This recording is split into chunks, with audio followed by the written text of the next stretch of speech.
To turn it on.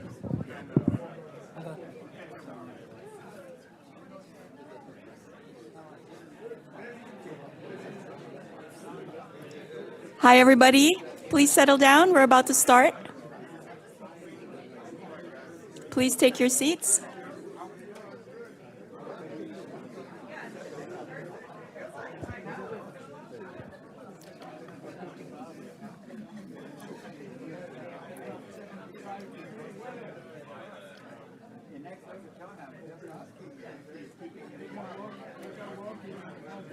Welcome, welcome everyone. If you could please take your seats so we can begin.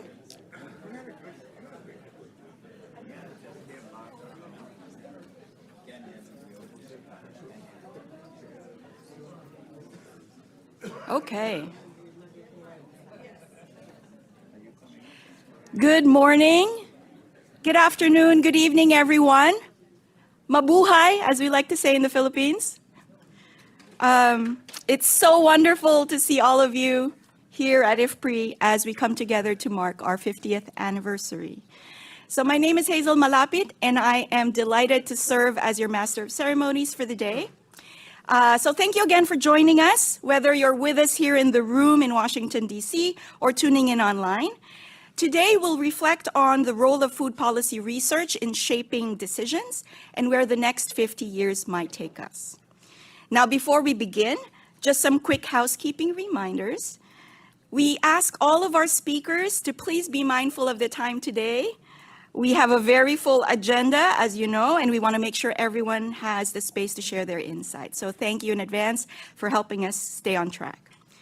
We will be moving between in-person and virtual speakers, so we would appreciate everyone's patience. Those of you in the room, those of you online, please be patient as we manage these transitions. Now, throughout the day, we will have dedicated Q&A moments, and we're very excited to hear from all of you. You can submit your questions anytime on ifpri.org, Facebook, LinkedIn, YouTube, Instagram, or by using the hashtag AskIFPRI on X. And finally, please keep your phones on silent mode. If you need to step out, please make use of the side doors when entering and exiting the room.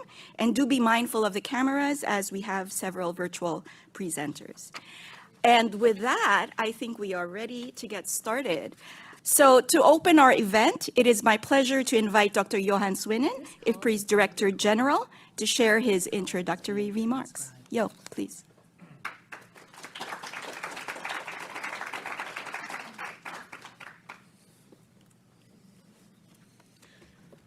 Thank you very much, Hazel, and welcome everybody. Good morning, good afternoon, good evening in some parts of the world. Thanks all our friends, our alumni, our colleagues, and of course our IFPRI staff from joining us from all over the world.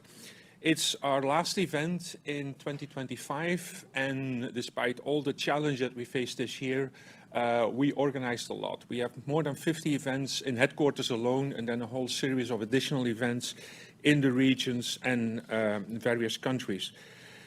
It's been quite a year, so our 50th anniversary year, but also a year of major changes in global policies and in politics, with major implications for development, for poverty reduction, and obviously for food security. 50 years ago, IFPRI was created to support stronger policy responses in the wake of a global food crisis. Since then, a lot has happened. Okay, we've seen tremendous progress that's been made in reducing hunger and food security over this period, but a lot remains to be done. And in particular, if we look back over the past 50 years, it's really the last 10 years, the last decade, we've seen a reversal in many ways. And today we face many new and old challenges. In retrospect, I think, looking, if we will be here, not would be here, if we will be here 5 years from now, we probably will see 2015 as probably a major structural break, where we've seen a turning point in many indicators of development, and that these have led, the structural changes starting then, led to many of the dramatic changes in policies and policy discussions we are facing in 2025. Today we're facing a world which has changed fundamentally in many ways and presents major challenges, as I said already, some new, some old. But what is important, we should not shy away from these.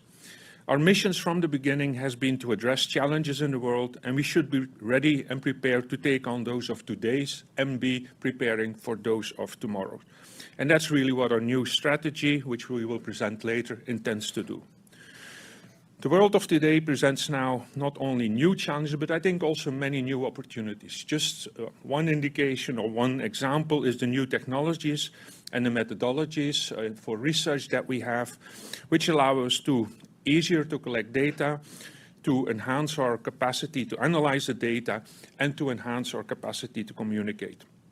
We have therefore used our anniversary year to shine a spotlight on how we can use these opportunities to bring evidence and data to inform decision-making that supports agricultural growth, better livelihoods, and improved food security, nutrition, and well-being for all. Our annual Global Food Policy Report took on a different nature this year. Here you see a copy of the book, okay, the report. It's freely available online, and I edited it together with Chris Barrett. Chris is the head of our SPC, our Strategy and Program Committee. He's a world-renowned expert in food policy. And the volume basically has about 40 chapters with very specific analyses for specific topics written by colleagues from IFPRI and many colleagues from our partners and stakeholders from around the world. So I really encourage you to look at it.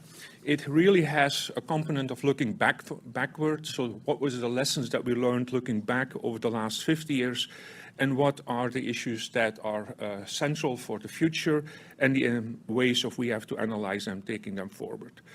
The global engagement around the GFPR, our report here, has been quite remarkable. We had a hybrid launch in the middle of the year. It was May or June, with a talk by Nobel Prize winner Michael Kramer. And then we had several country presentations, country engagements around the GFPR with local stakeholders, and some regional engagements in Africa, in India, Latin America, and in China. And we reached over, our guess is somewhere close to 40,000 people in these engagements. At the occasion of our 50th anniversary, we have also engaged in several exercises to measure the impact, to assess the impact of our work over the past decades. One of the things we did, we commissioned an independent assessment led by Peter Hazel and Frank Place. So this is the taking stock report here of IFPRI's impact since 1975.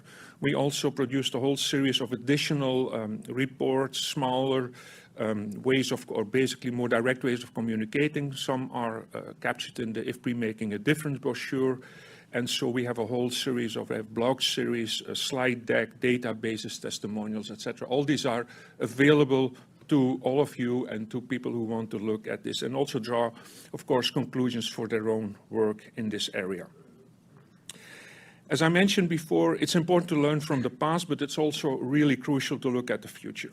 Given the complex modern challenges that we face, which include, particularly since the last 2 years, the decrease in international aid budgets, the lagging investments in R&D and agriculture and food systems, which are particularly in parts of the world there for a long time, and in other parts more recent, geopolitical tensions and conflicts, and the need for evidence and data on this will remain crucial. It is crucial today, and it will remain crucial for the future. And that is really where our new strategy comes in. I am not going to go into details on it right here. We'll have a whole session on it later. So basically the the statement on the cover of the strategy is powering policy with evidence for impact at scale, and this slide kind of summarizes some of the key parts of it. It starts with the mission of IFPRI, the vision of IFPRI towards a sustainable world free of poverty, hunger, and malnutrition. And it is organized around 4 ways that IFPRI, 4 approaches that IFPRI have in their work on food policy research. And it is basically explains also how we are organized for the future around 5 different teams taking this forward. And so the teams are here and they'll be presented later in more detail. I should also emphasize that the way we are organized geographically, globally, is very different than how IFPRI was organized 50 years ago.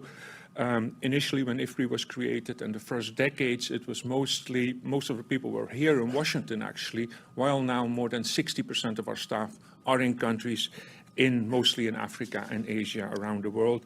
And this trend of decentralization, of engaging locally with stakeholders and partners, has increased and will probably continue to increase. And so this is very much the global to local and coming back to the global, okay? This interaction, I think, which makes IFPRI unique in the world, okay? There's no other organization in the world, academic or otherwise, that can bring this capacity to engage these different levels of analysis and engagement and having impact on policy. Again, I won't discuss in detail here, we'll talk about it later, but I do want to emphasize that the strategy is the culmination of many rounds of discussions we had with funding, research and scaling partners. And these partnerships do more than support our work, they really also sharpen it, they expand our reach and they make it more relevant. A final point which I wanted to mention, and this is on the backside of the document, the strategy report, which is available, is what has not changed over time is really IFPRI's commitment to core values.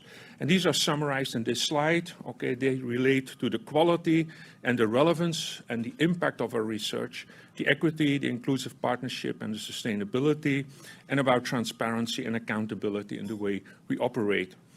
I'm just going to mention one particular point on the quality. Often there is discussion when we talk about impact in terms of why are you putting so much emphasis, for example, on the academic publications you have at IFPRI, etc. And so my point is always that the best impact is when you have a lot of impact on high quality research. But the worst case is when you have a lot of impact on analysis which are not done very well and come up with the wrong solutions. So the scientific integrity, the innovation and learning are really central to what we do. With that, I am going to end here. The program today is packed. It's also spectacular. And so I'm really happy I'm not having to do what Hazel has to do, which is to keep things on track here. So I look forward to hearing from all the colleagues and the partners we will hear from today. And before ending, I just want to express our gratitude to the Gates Foundation, the Rockefeller Foundation for supporting the events which have marked not just today, but the events we've had throughout this, I was going to say academic year, I'm still trying to get anniversary year, okay? And so for now, I think I can pass the floor to the chairman of our Board of Trustees, Pascal Lamy. Pascal, over to you.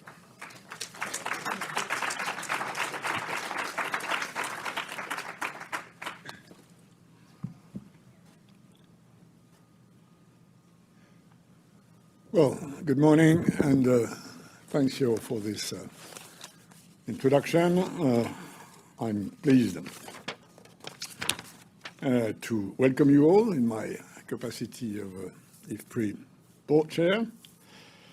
I'm happy to join everyone at this very special and insightful event. As we've just heard, the world is changing, not for the better in my own view, but I recognize it's an open discussion. The very simple and important point for us is how does IFPRI adjust to these changes in a way that remains faithful to its mission, the one that has been there for the last 50 years and which does not change. And as you probably all know, this mission is value-based. It's not something which is first and foremost technical. Of course it is technical. It's not only science, but of course it is also science. But the vision is a vision about humans and the value we believe we should bring to this agri-food debate and the universe. So that's the big question for us on the occasion of this 50th anniversary and reshaping a strategic vision for the years to come. We know the bad news. Less multilateralism, more inequality, more climate shocks, more conflicts, and each of these have a bearing on agri-food systems. We know them, and they heavily influence our authorizing environment. But we also, on top of what you said about technology, AI, science, we also have a few reasons not to be too pessimistic, in that recent experiences have highlighted the sometimes surprising resilience of food systems. And I refer here to food systems' ability to contend with big challenges like COVID-19, or something which, of course, very dear and sometimes emotional on our side, we Europeans, the Russian invasion of Ukraine. Trade measures have been taken in response to these developments. International trade overall remained open, and when there was a bottleneck, it was reasonably easily overcome, and that's important for the centrality of trade in the way these agri-food systems work. Overall, local and regional food systems were able to function. Now, versatile and agile food systems like these are not possible without keeping investing in research and development. Many of our own findings contribute to reaching and establishing and keeping this versatility and this ability. And it's up to us to continue to stress that continued investment in evidence, data, will help us get through the next series of shocks, which I already mentioned. As chair of the board and with my colleagues, a number of whom are here with us today, I'm confident that IFPRI is up to task. I'm excited about the emphasis of IFPRI strategies, specifically on 2 points. One that matters for the organization, which is IFPRI's strong commitment to ongoing decentralization, more people in the field. And the other one is the focus on impact, which is probably my most frequently used word during our board discussions, insofar as our board discussions keep a little bit of room once we have discussed about CGIAR reforms. But that's another story. So, impact, decentralization.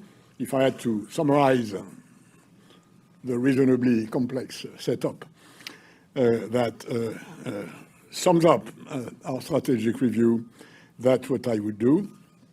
So, no doubt that looking back, we have to keep working at this central task for so many humans on this planet, on food policy research, generate robust evidence, not just evidence, as you said, but robust evidence that stands the test of implementation in order to support effective policies, which at the end of the day, are about sustainably reducing poverty and hunger and malnutrition, and now improve diets. So again, thanks to you all for joining us here today. Thanks for this half a century of unwavering dedication that this day represents. And I hope to listen to you all and see you all at the reception at the end of the event. Many thanks for your attention. Thank you. Thank you both, Yo and Pascal, for setting the stage for today's conversations. We'll now move into our first set of reflections on past achievements in food policy research and the priorities emerging for the years ahead. To guide this session, I'd like to invite Dr. Purnima Menon, IFPRI's Senior Director for Food and Nutrition Policy and Acting Senior Director for Transformation Strategy. Purnima, please. Thank you so much, Hazel. Good morning, friends. I'm going to let you in on a little secret before I get going with the session. It is almost 30 years to the day that I first encountered IFPRI in December 1995 as an unpaid intern. It's been a real privilege to be part of this institute's mission in many different roles over the years, and an absolute privilege to anchor this inaugural session here this morning. We have people mostly joining us online for this session this morning, except for Professor Ramesh Chand, who's our board member and also here with us in person. And so I ask for a little patience as we move through the videos coming on and the mics coming on and off. But we have an incredible set of panelists, many of whom have had really long histories, either themselves personally or their institutions, of collaborating with IFPRI and of being part of a very similar mission of delivering impact through either policy or through building evidence and then connecting that evidence to policy. So without further ado, let me call on our first panelist, His Excellency Julio Verdeguez Sacristan, who is the Secretary of Agriculture and Rural Development of the Government of Mexico. Can I please ask for His Excellency to be brought on? Good morning, and thank you so much for joining us today. We don't have time for long bios, so I've just chosen a few facts about each of our panelists. So in addition to being the Secretary of Agriculture and Rural Development, Dr. Julio Verdeguez Sacristan holds a degree in agronomy. He has a PhD, and he has a doctorate in social sciences. And for all the researchers in the room who submitted papers to Agricultural Economics, the journal, he was also the associate editor of the journal for almost a decade. Welcome, His Excellency, and we look forward to hearing from you. You have about 5 or 6 minutes. Thank you. Thank you so much. Thank you so much, Purnima. I think this is the first time that I've been called His Excellency in an IFPRI meeting. I used to be simply Julio, but that's okay. You can keep calling me Julio. I don't mind. Thank you for inviting me to participate in this event. I want to, express my gratitude to IFPRI for your work over the past 50 years. In my personal case, I think that at least for the past 40 years, I don't think that a single month has gone by in which I did not consult or read a report or attended a conference or somehow, made use of the results of your work. I've done a number of collaborations with your researchers over the years, but I really want to say that IFPRI has in many ways shaped my own thinking and my own understanding of international agriculture and international agricultural development and rural development. With respect to the past, in reading your report, one question began to take shape in my mind as I went, chapter by chapter, looking at the issues we have worked on together, me in several of them. And the question is that it appears that not many of those issues, not many of those challenges that we have tackled over the past 5 decades, we have actually managed to solve. Solve in the sense of getting rid of, in the sense of we're no longer concerned because they're no longer an issue. In fact, if you look at those that have been highlighted in your report, all of them continue to be present. And I think it's important on this occasion for all of us in IFPRI, but elsewhere, to actually think, what did we do which was wrong, which was incomplete? What did we miss? What happened that we did not manage to actually solve many of the issues that we have worked on collectively over the past decades? Do we have any responsibility in that outcome? With respect to the future, and I'm mindful of the time, with respect to the future, I want to refer all of you to an op-ed article published in August 2025, just a few months ago, in the New York Times by the US Trade Representative. The op-ed article is titled, "Why We Remade the World Order." Why we remade the world order. It is clear to me, and I believe to many of us, and I speak here absolutely in a personal capacity, in an individual capacity, it is clear to me that the rules of the game that shaped the way food systems worked over the past 4 decades, at least, are no longer valid. That the world order has actually been eroded. And we don't know exactly what will emerge in its place. Similar things happened at least twice in past decades with President Roosevelt's New Deal and with President Reagan's neoliberal Washington Consensus. But in both those cases, the proposed new world order was quite clearly spelled out explicitly by those who wanted to shape it.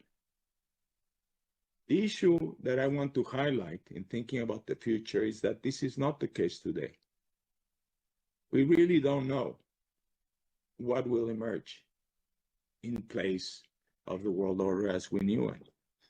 We live in a time of enormous uncertainty. And I think that is the paramount issue that all of us should be concerned with. At least that's the biggest question that I ask myself in an age of great uncertainty. What will be this new world order? And more fundamentally, what is that we need to do? What are the policies that we need to develop and put in place in order for countries such as Mexico and other low and middle income countries in the world to be part in a more or less relevant way in this world order that is taking shape in very conflicting and very confusing ways. Thank you very much.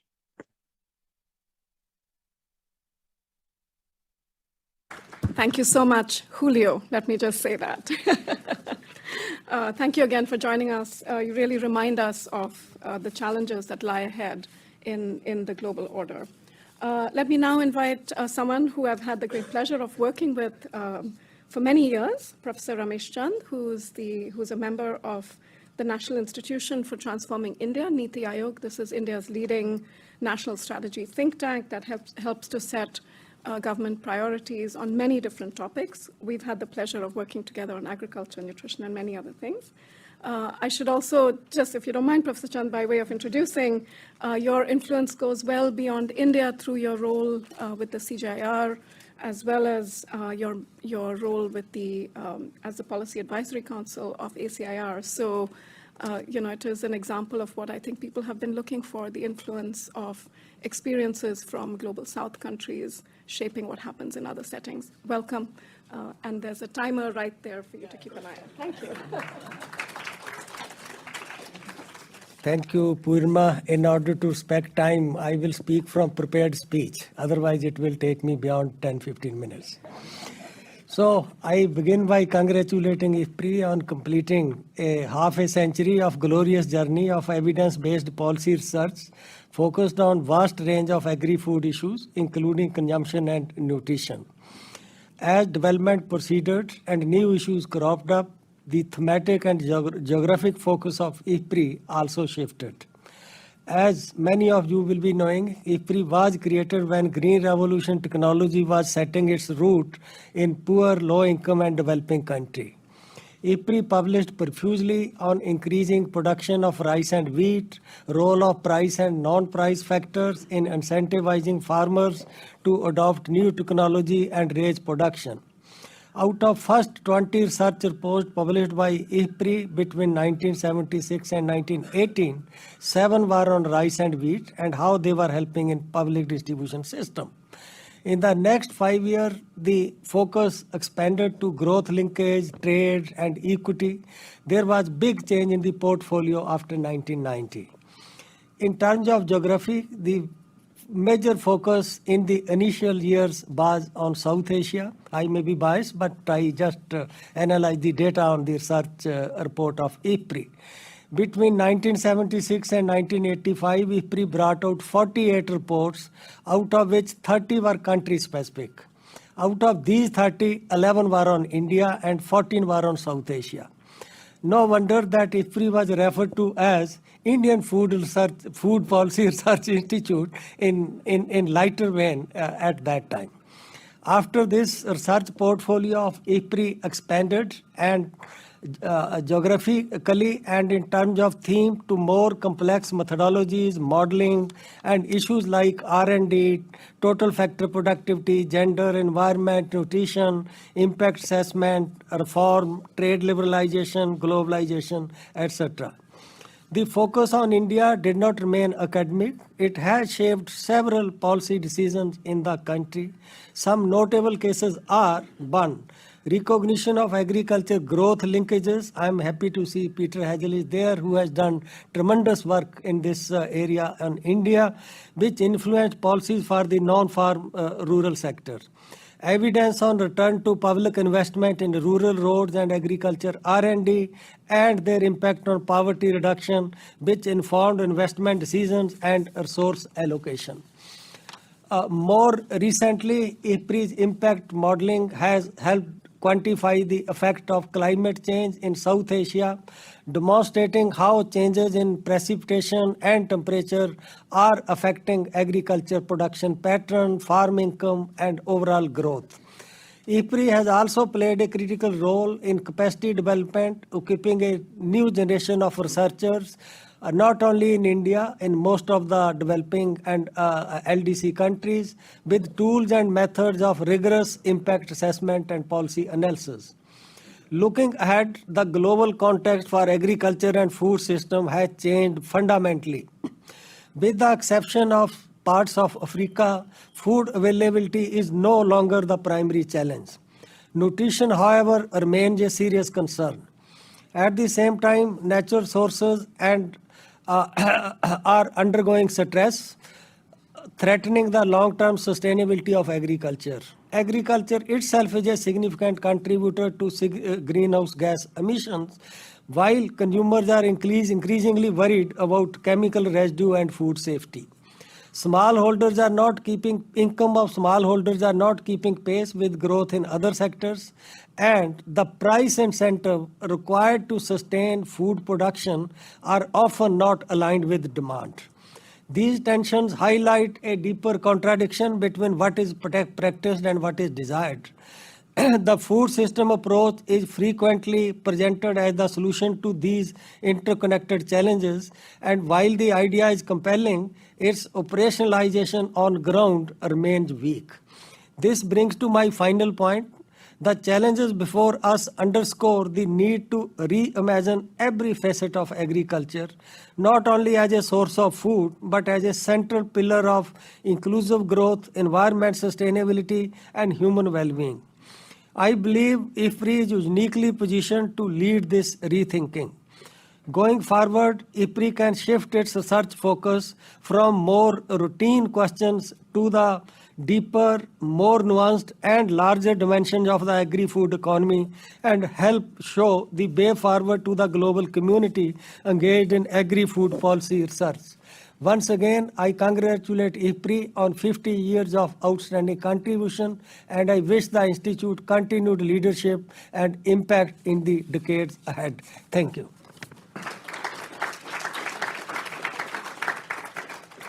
Thank you so much, Professor Chand, again, for your partnership, but also for the opportunity, I think, in that partnership to do work that is, taking insights from India to the world. Let me now invite Santiago Albacoral, who is the Vice President of Program and Partnerships at the IDRC Canada. IDRC, I believe, was one of IFPRI's founding members. Santiago, we are so glad to have you here with us today and look forward to your remarks. Thank you, Purnima, and happy to be back. Sorry I cannot be with you in what I understand is a very cold morning in DC. I promise it's much colder in Ottawa today with much more snow for sure. As you said, I think we cannot look at what is the impact of the last 50 years without looking at the relationship between IFPRI and IDRC from the beginning. As you many know, IDRC was founded in 1970, and one of the first things that did by 1975 is actually to support the creation of IFPRI with many others, with Ford and Rockefeller. And our history, our journey actually together tells a story of what we have learned on how to influence policy in food systems. From the last 50 years, from the early days where we were working on understanding the social, the economic consequences of new technologies in smallholder farmers, back in some programs in West Africa, looking at the prospect of cassava, to actually integrating by mid-years of this journey, initiatives on micronutrients, the connections of eco-health, connecting together the responses to HIV/AIDS and food security, bringing agriculture with improved nutrition and health.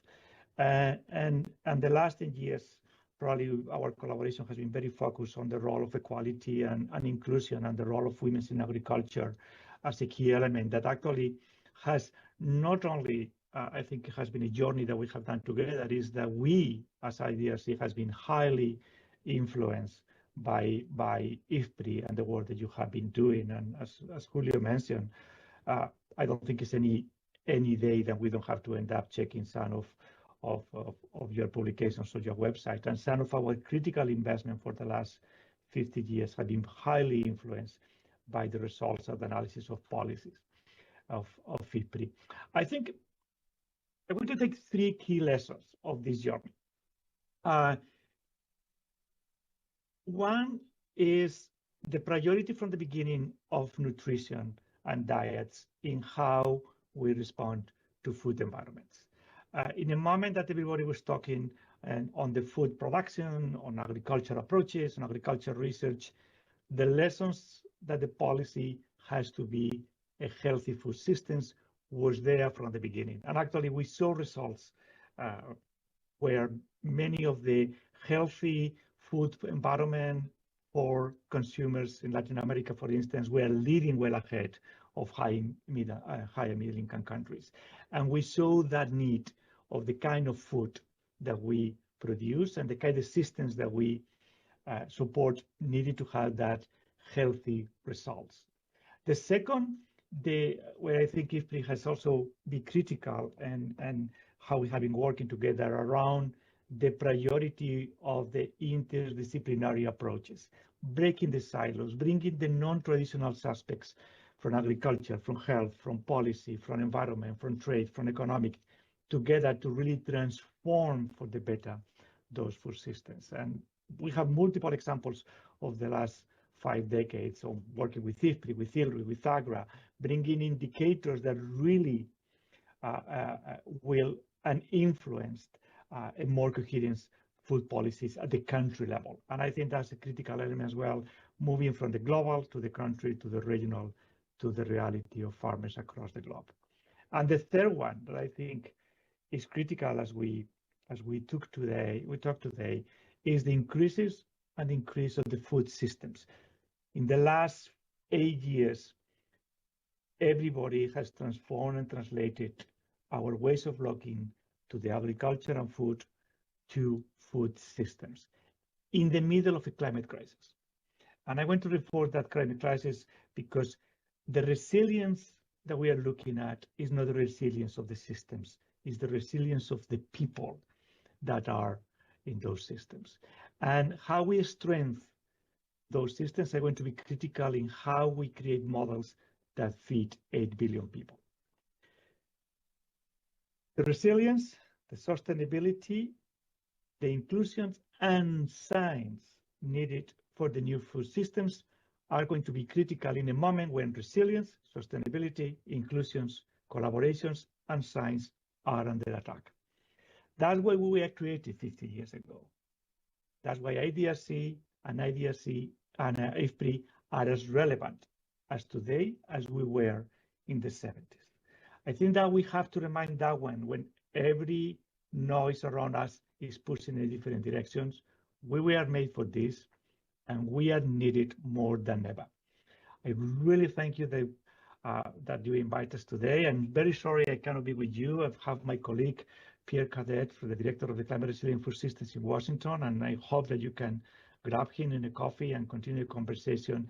It has been a pleasure being with you for the last 50 years, and we will continue being with you for the time ahead. Thank you very much. Back to you, Purnima.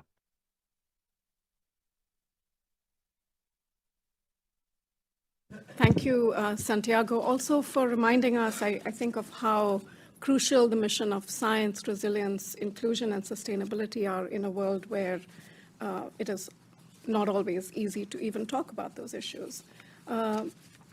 And welcome, Pierre. If you don't mind, Pierre, just raising your hand and standing up. Thank you. So people know that you're here. Welcome. Geraldine Mukeshimana is our next speaker. Geraldine is the vice president at IFAD, and in her role, she has really a wide sweep and a view across IFAD's priorities, including on change management, quality assurance, and innovation.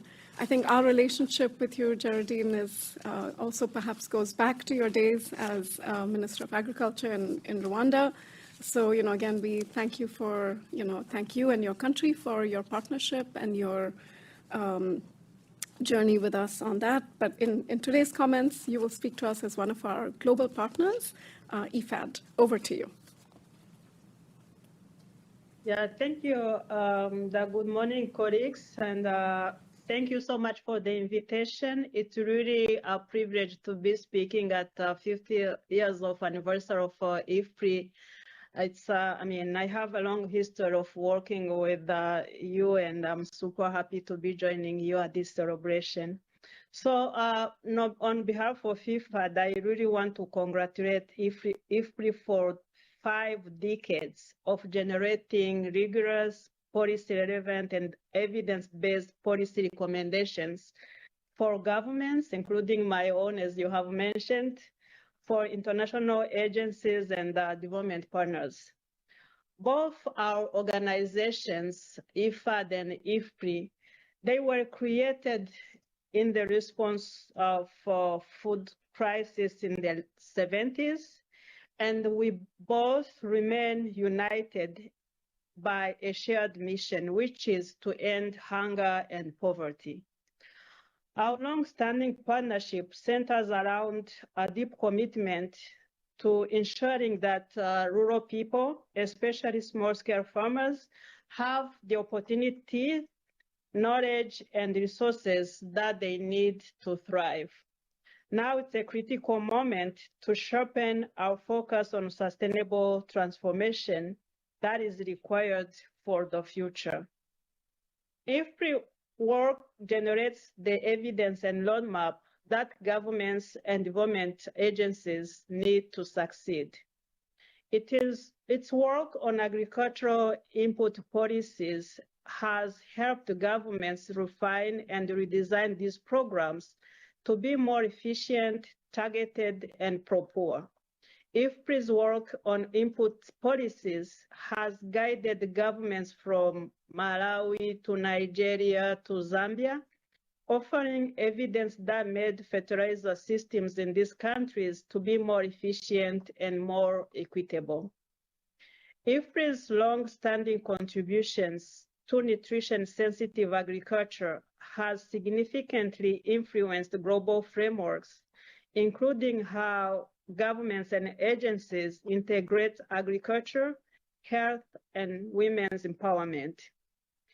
In our work together in Bangladesh, Ethiopia, India, Nepal, and Ghana, IFPRI's research on nutrition-sensitive agriculture helped to demonstrate how farming systems, when they are designed with the women and diets in mind, can dramatically improve nutrition outcomes. IFPRI's country programs across continents have embedded evidence generation directly within the ministries, creating policy labs and long-standing government partnerships that tangibly shaped agricultural strategies, investment plans, and food systems reforms. I really here want to acknowledge the work that IFPRI did with my government and previous of me and myself into shaping the investment strategies for agricultural transformations strategies in Rwanda, and also appreciate the work that we did together in 2019 to shape up the Rwanda Strategy Support Program. Now, when I go back and check what is happening, I see that my predecessors are really enjoying a wealth of knowledge and helping them to really invest where the returns are really happening. So I really want to appreciate that, and that is exactly the kind of evidence IFAD also draws on to deliver results that can be measured and scaled. IFAD's work focuses on several areas where IFPRI research is critical to our future evidence agenda. First, research must continue to examine how to make food systems fair, inclusive, and economically viable for rural farmers, especially women and youth, to inform future investments in agriculture. We need more evidence on scalable models for producers' organizations, equitable market access, digital advisory services, and pathways for small-scale farmers to integrate into higher value markets without being left behind. Second, IFAD is urgently scaling up our climate finance. We need research to provide the causal evidence on which practices provide the greatest returns on investment for small-scale farmers in a diverse context, including in a fragile context. More than half of the world's severe food insecurity is linked to conflicts. Understanding how to protect and rebuild food systems in these environments is critical for the future of development finance. Third, IFAD and IFPRI recognize that agriculture is the critical driver for transformation of rural livelihoods. To improve nutrition and health by combining targeted interventions, behavioral changes, and scaling strategies through enabling policies and strong national and regional partnerships. Finally, we must foster a thriving private sector, including farmers, suppliers, and service providers, supported by effective public regulations to ensure quality, food safety, and the adoption of sustainable practices that generate income, protect the environment, create jobs, and promote social equity. Looking ahead, as IFPRI concludes its 50th anniversary year, we celebrate not only your past achievements, but your ongoing relevance and leadership. IFPRI has set a global standard for policy-focused research, and its work remains essential as food systems face unprecedented complexity. IFAD is committed to deepening our collaboration, ensuring that the evidence both organizations generate, what works, why, and for whom is translated directly into investments that secure a sustainable, prosperous future for the world's small-scale farmers. Let me close by once again congratulating IFPRI on this remarkable anniversary. The global community is stronger, wiser, and more prepared because of your contributions for the last 50 years. IFAD looks forward to continuing our collaboration and our partnership as we support countries on the path to more resilient, inclusive, and sustainable food systems. Thank you.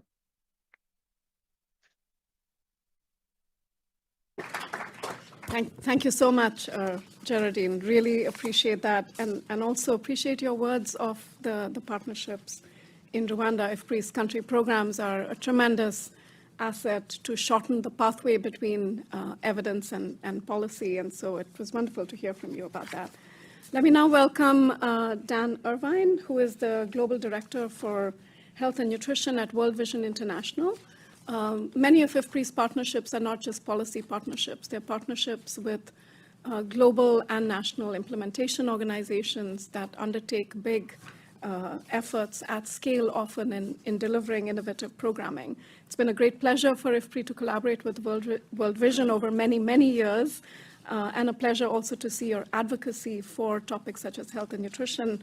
Dan, you've really led the Institute on that, and we look forward to hearing from you. Purnima, I'm afraid I was unable to hear your audio just now. Can you confirm that you can hear me? Yes, we can hear you. All right, thank you very much. Greetings, colleagues. About 20 years ago, when I first started working at World Vision, we were working with IFPRI on research in Haiti, which ultimately concluded in a very compelling manner that a preventive feeding program was more effective in reducing young child underweight, stunting, and wasting than a recuperative intervention. That research was published in The Lancet. Since the Haiti exercise, World Vision has seriously scaled the preventive feeding investment all over the world. In over 40 countries, we've invested in food-based approaches that identify at-risk children and get them and their caregivers into an educational program that help them leverage local resources effectively in complementary feeding. We see the Haiti findings play out over and over again with intervention with at-risk children demonstrating greater success in sustainably preventing malnutrition versus rehabilitation. If you ask me what I prioritize as World Vision's nutrition leader, I will always say malnutrition prevention, no matter the context. I share this story to highlight the practicality of food systems research and IFPRI's role in a dynamic history. A bit over a year ago, I believe when we were together at UNGA in New York, Purnima shared results with me from school meals research she was concluding, showing that the school meals investment had a positive longitudinal nutrition impact for women. It means that evaluating short-term nutrition impact in the school setting does not sufficiently tell the impact story. It also means that school meals may have a greater place in food security and nutrition than we had ever considered before. This is the kind of evidence that gets behind major global movements like the School Meals Coalition today. Today, World Vision is working with IFPRI in Ethiopia, examining the effects of productive safety nets in the form of cash and food assistance, and interventions in gender-sensitive livelihoods, nutrition, and climate resilience. That's a short summary of a complex program generating multiple research outcomes and publications. Altogether, this program represents 10 full years of implementation and research.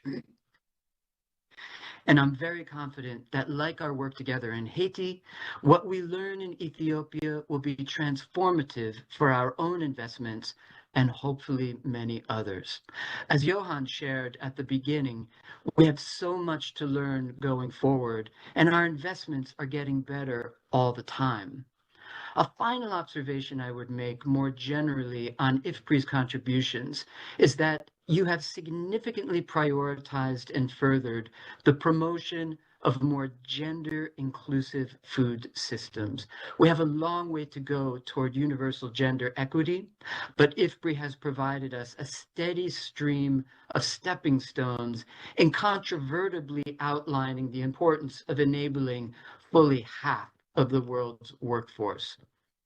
Looking ahead, I hope and pray that children's well-being specifically will be the bellwether of food security and nutrition progress, and subsequently the heart of major research investments. The world simply can't afford investments that leave children behind. We need to continue to evolve child-sensitive social protection investment while strengthening our understanding of early childhood and life cycle nutrition pathways. In our next generation, we also need to bear down on stronger operational understanding of the governance and finance systems that enable integrated food security and nutrition actions at scale. Our evidence prioritization needs not only to be scientifically rigorous, but feasible for governments and other actors to scale. And it needs to be relevant and accountable, not just to governments, but to communities. I'd like to extend, on behalf of World Vision, my warmest congratulations to all of our colleagues at IFPRI on your anniversary. It's said a 50th wedding anniversary is golden, and I think we can easily say that your work has been gold standard. I would also say you give about a 100-to-1 return on investment. Thank you, and thank all of you today.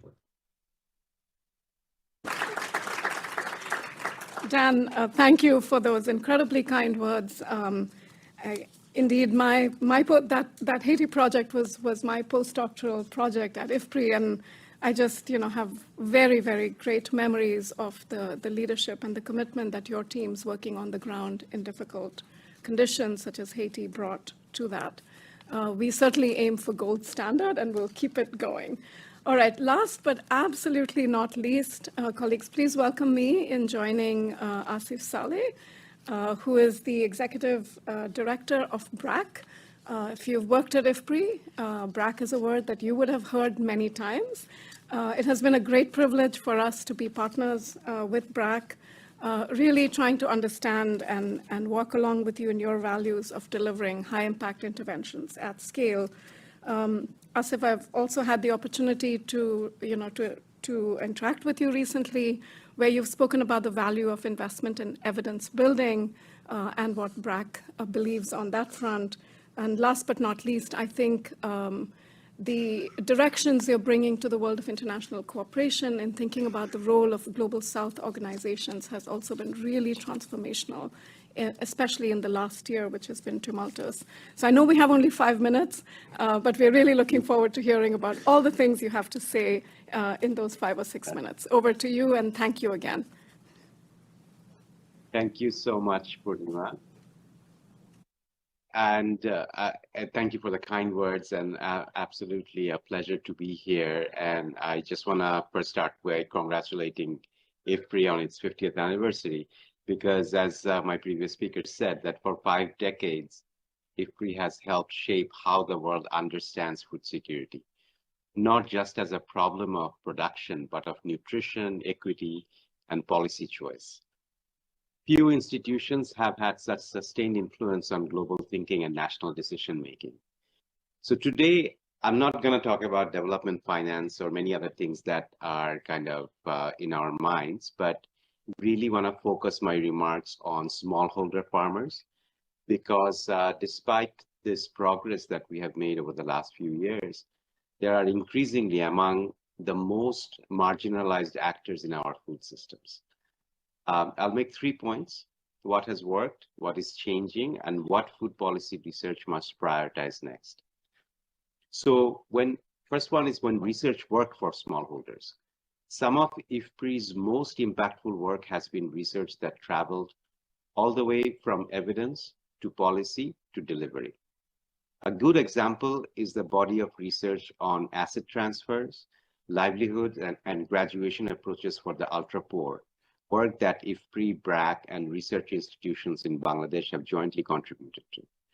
Rigorous evaluations showed that when extremely poor households, many of them small or landless farmers, receive a productive asset alongside training, consumption support, and savings, the impacts on income, food security, and resilience are sustained over time. This evidence helped shift global thinking away from short-term safety nets toward livelihood-based pathways out of poverty, and influenced how governments and development partners approach rural poverty, food security, and smallholder inclusion.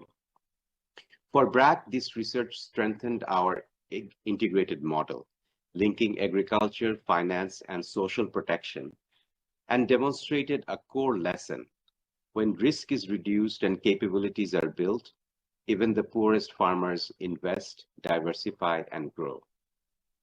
The second point is around why smallholders matter even more today. In countries like Bangladesh, smallholder agriculture supports close to half of all the livelihoods, directly or indirectly. This is particularly important in an era of jobless growth, where manufacturing and services are not creating employment at scale needed. Yet, smallholder farmers are increasingly under pressure. Climate volatility is raising production risk, access to affordable finance and quality inputs remain limited, and market power is shifting away from farmers. At the same time, many policies implicitly assume that smallholders will either scale up rapidly or exit agriculture. That assumption does not reflect reality.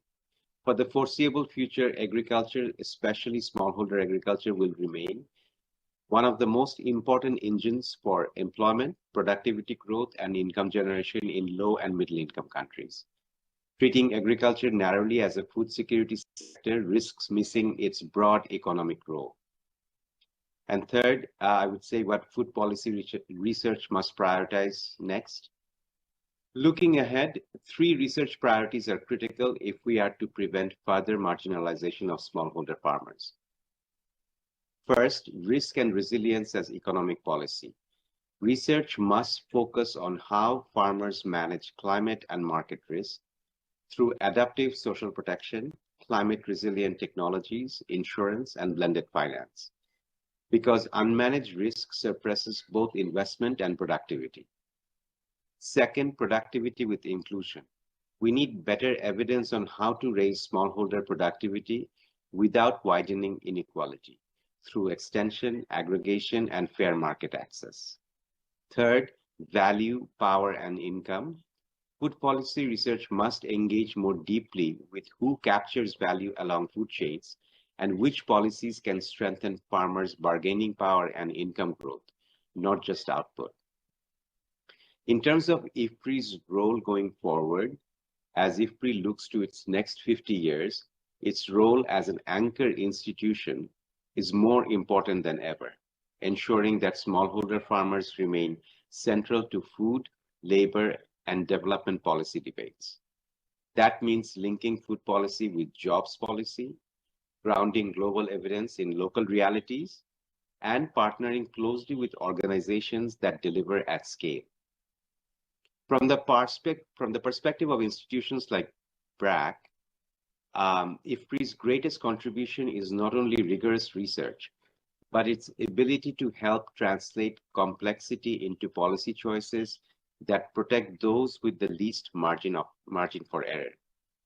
If food systems are to be resilient, inclusive, and economically meaningful, they must work for smallholder farmers first, not only to ensure food security, but to create jobs, raise productivity, and increase incomes. Thank you, and once again, congratulations to IFPRI on 50 years of solid gold impact.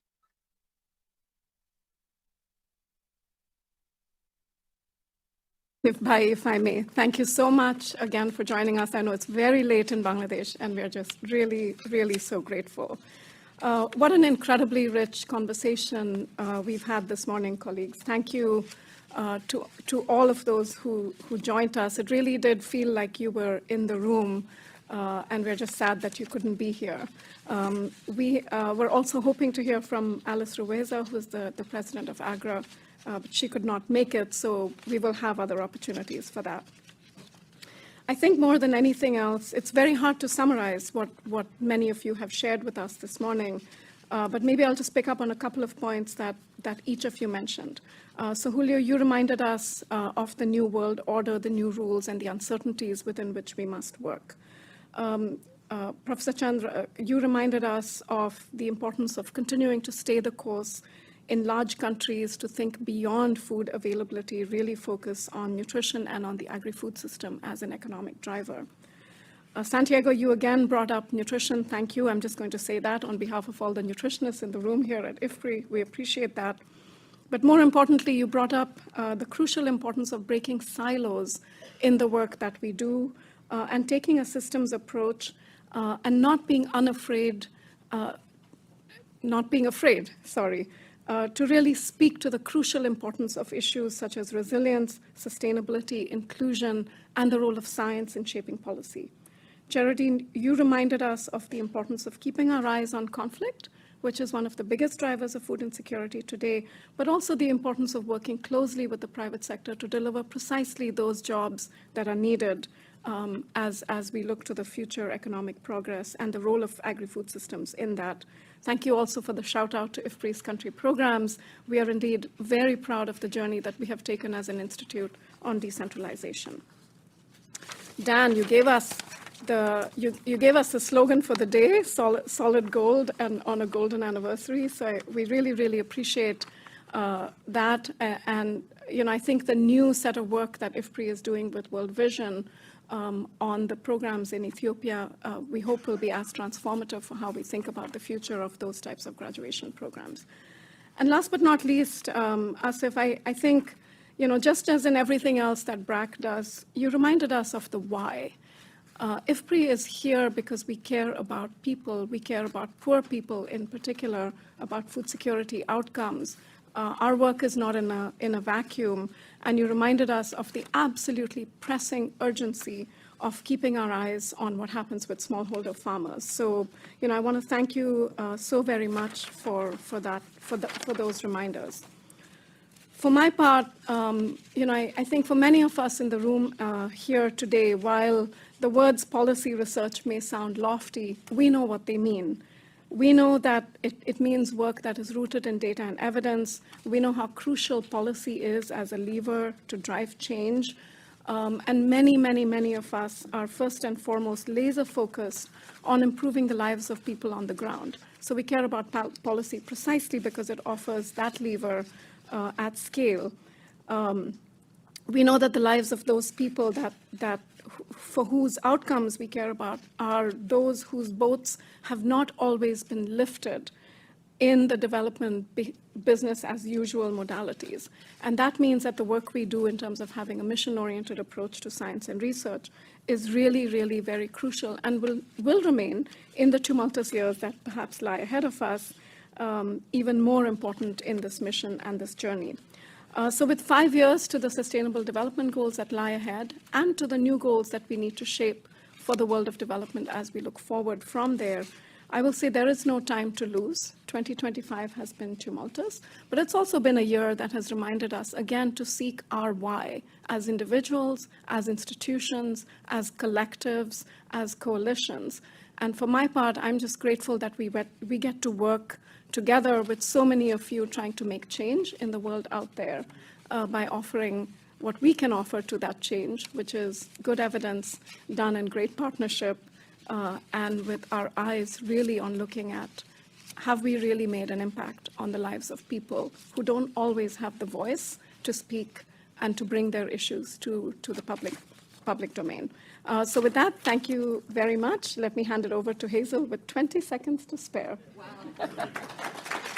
Fantastic. Well done, Purnima, and everyone.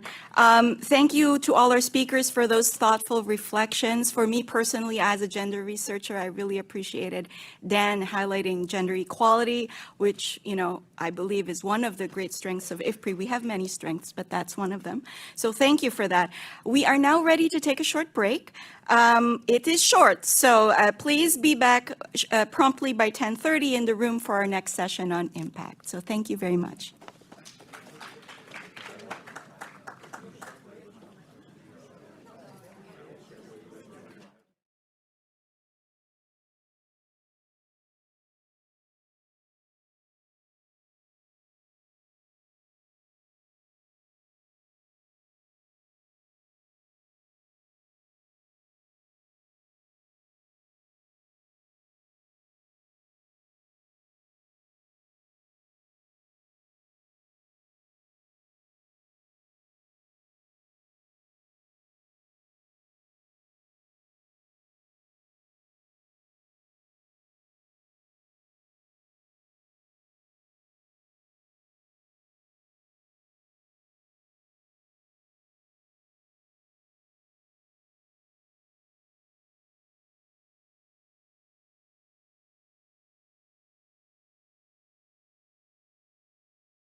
They're getting there.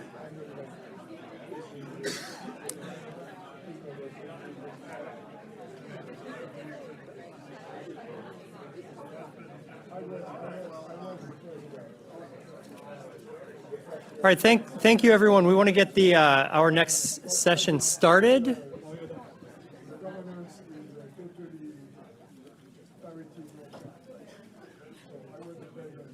All right, we're good. Yep, we're good.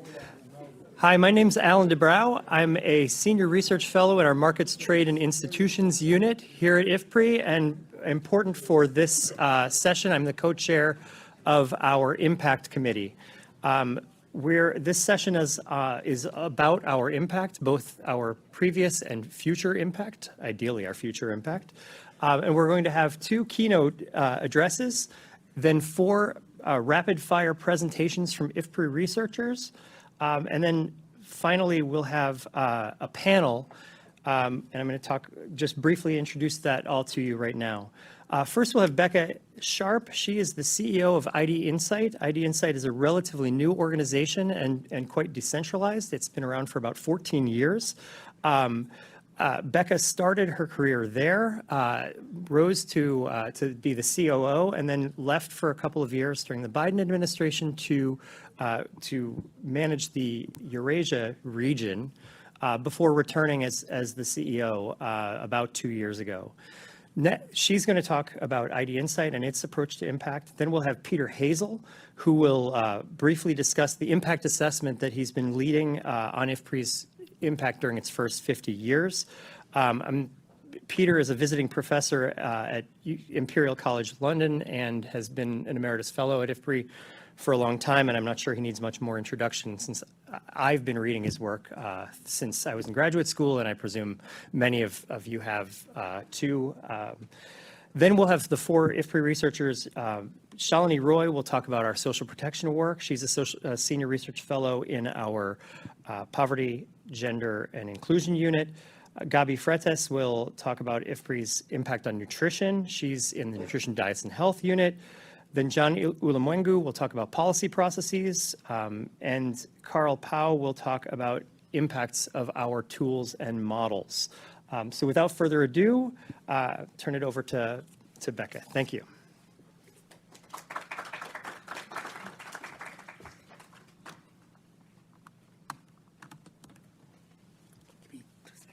Sure. Thanks, Alan. Just a quick note while we wait for the slides to come up. I have a personal connection to IFPRI's mission. It's such an honor to be here. Not only are my parents from communist China, and they escaped massive food insecurity and poverty under the Cultural Revolution, so definitely have a personal connection to the mission of IFPRI, but I also spent my early career years as a researcher, affiliated with some organizations we all know well, IPA, Evidence Action, and I worked for Mushfiq Mubarak at Yale on one of his research projects studying seasonal hunger. And so that is one of the ways that I connect to the mission of IFPRI. But I just wanted to thank everybody for the time today. We braved snow, sleet, and random school closures to be here today. And it is such an honor to be able to speak today as one of the keynotes, especially because as Alan was saying, ID Insight is not quite as old as IFPRI. I think if you are passing your golden anniversary, we just had our aluminum anniversary, not quite as impressive, but we are about 14 years old, as Alan said, and began actually as a social enterprise. For those who don't know us, we were founded by 5 enterprising Harvard Kennedy School graduates to bring research, evaluation, rigorous methodologies to decision makers in low and middle income countries. And in particular, we were founded to bring those methodologies for decision maker budgets, decision maker timelines, and decision maker needs, which continues to be our mission to this day. But ID Insight has, like IFPRI, evolved a lot, in our short history. We are 90% based in our 6 countries, 6 country offices across Africa and Asia that you see here on this map, 4 in Africa and 2 in Asia. We have now done 350 plus projects across the full spectrum of the data value chain. So data collection, data monitoring systems, MEL, monitoring, evaluation, and learning advisory, impact evaluations, randomized control trials, and recently data science, which I'll talk about more. And we've worked across 38 countries. And like I said, 90% of our 250 staff are actually in these countries, and about 70% are from these countries. So we too have pursued a quite rapid process of localization and decentralization. So today I was asked to discuss how we can improve the impact of policy research and some of the lessons from ID Insight's shorter history. And I'll try not to steal any of Peter's thunder, but I read the IFPRI 50th anniversary report, and I have to say many of the insights that we have had in our shorter history, I think really resonate with the observations that you have had as well. So a few lessons. Lesson 1 is just that, I think we need to all be committed to using a wide toolkit methodologically and using the right tools and deploying them at the right times. So, ID Insight's founding was really about methodological flexibility and impact dogma, right? So be dogmatic about the impact that we are trying to have, and do not be dogmatic about the methods that we deploy in order to serve that impact. And instead be quite flexible about the methods, as the methods need to evolve to serve decision makers. And we have seen that throughout the course of our history. We started off as an RCT shop, doing decision-focused impact evaluations, again, aligned to decision maker needs, budgets, and timelines.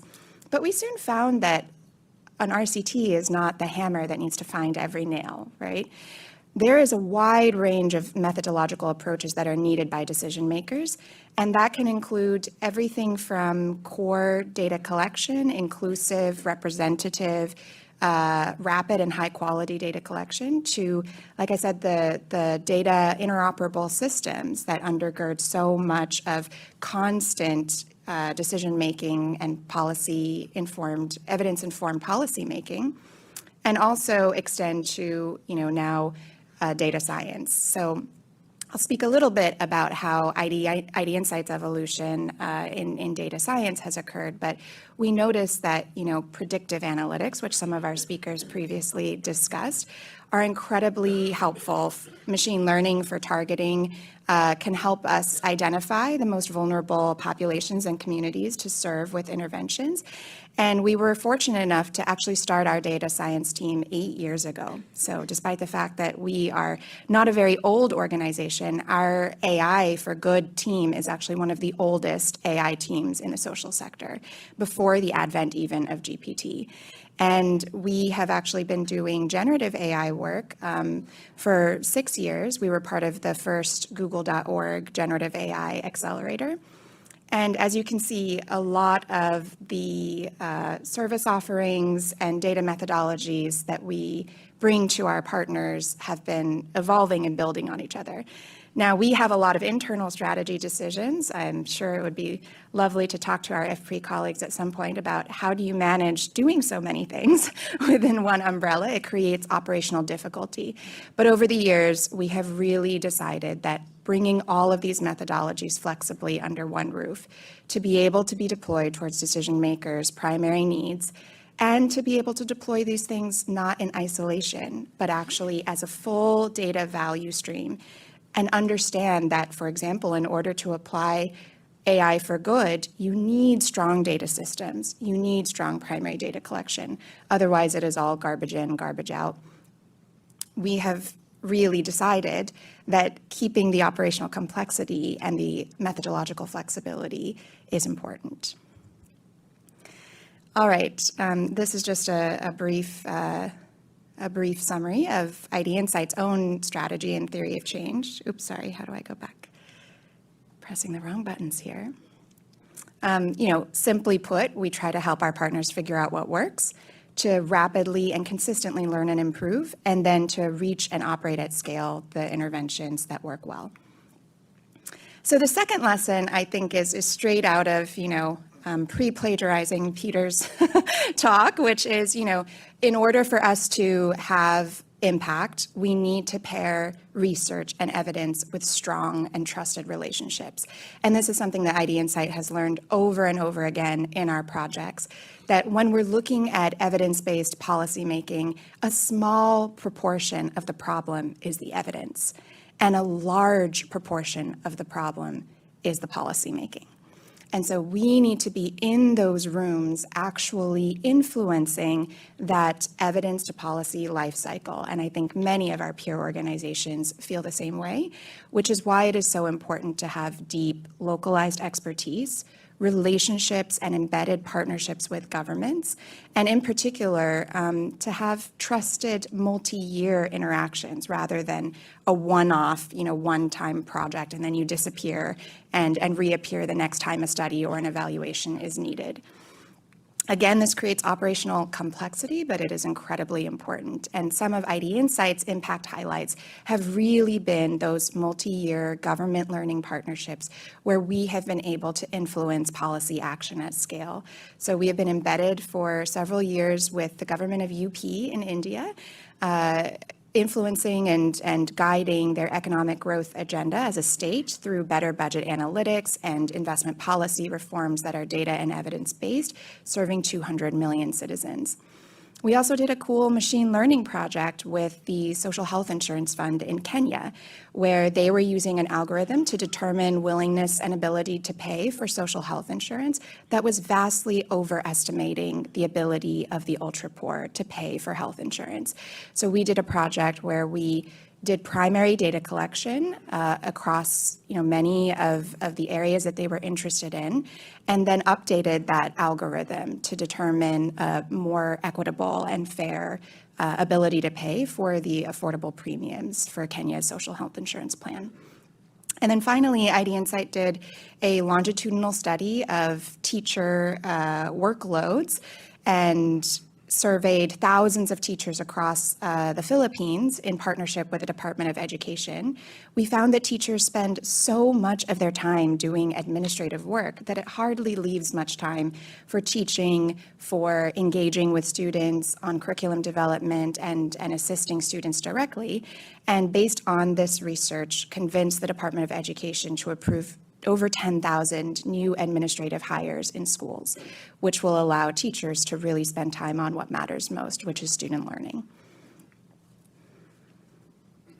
All right, a topic that I think many of you will resonate with and that I see in IFPRI's new strategy is what do we do with these two rapid, sort of very significant trends that are happening, that are disrupting our sector today. The first of which is obviously the massive impact in global development, financing and funding diminishment, and the retrenchment of bilateral and multilateral aid. And the second of which is the rising technologies that are going to enable all of us as researchers, as policy influencers, to rise to the challenge of today's changing global development environment.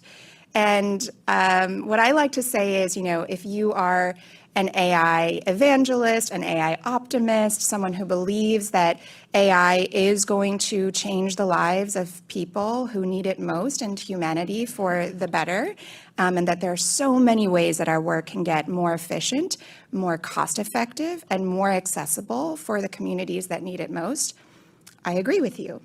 But I will also say that if you are an AI skeptic, if you fear that AI is going to create unintended consequences for communities, that it has many unregulated dangers, that we will be producing innovations in the next few years that may harm communities in addition to helping them, I agree with you.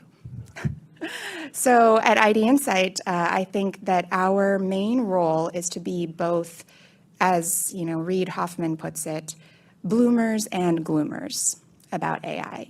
Bloomers meaning that we truly believe that once in a generation level of technological advancement is before us, and that we are living in a time in our careers where the rapidity of how our work is going to change and be done has accelerated to a point of progress never before seen.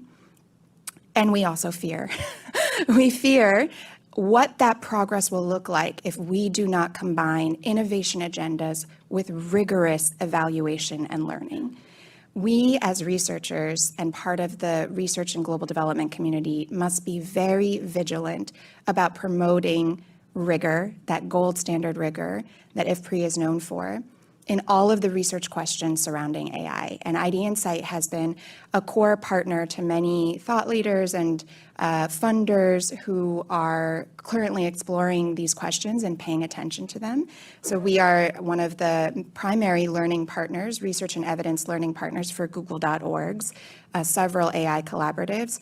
And we are also one of the learning partners, along with JPAL, for IDRC, FCDO, and Community Jamil's initiative to develop an AI evaluation playbook for the sector. And so we really look forward to working with colleagues at IFPRI and other funders and researchers to develop an agenda that doesn't leave behind the poorest people when it comes to benefiting from this game-changing technology. Last couple of words I'll say here, and then we might discuss this more, I think, in the panel upcoming. But I would say that, when it comes to what I recommend or have observed in terms of AI, there's really two frontiers to think about the most. And the first is external, and the second is internal. Right? So on the external front, it's just about how do we actually use this technology, not in terms of blasting it everywhere, without regard for where it is the most appropriate. Like I said, we need to be impact dogmatic and not methodologically dogmatic. It applies to RCTs, it applies to AI. But we do need to think about what are the ways, game-changing ways in which knowledge-focused and increasingly agentic-focused AI that can not only tell you information, but actually do things on your behalf, can serve the ultra-poor. So, for IFPRI and its colleagues and partners, this means thinking about how smallholder farmers can have co-pilots, to improve their yields, how they can get weather data, forecasting data, marketing data, fertilizer and input data based on very independent, node-specific, catered and customized knowledge that AI can actually provide with this new technology. And so to understand that, I know IFPRI is already doing evaluations of, the groundbreaking work by Digital Green and others on AI applications in smallholder agriculture. So that is one way to think about AI. But the second way is internal. How do we as researchers think about how AI is transforming our work? And Johan, you mentioned, it might be data collection, it might be analytics, it might be automated quality control of surveys.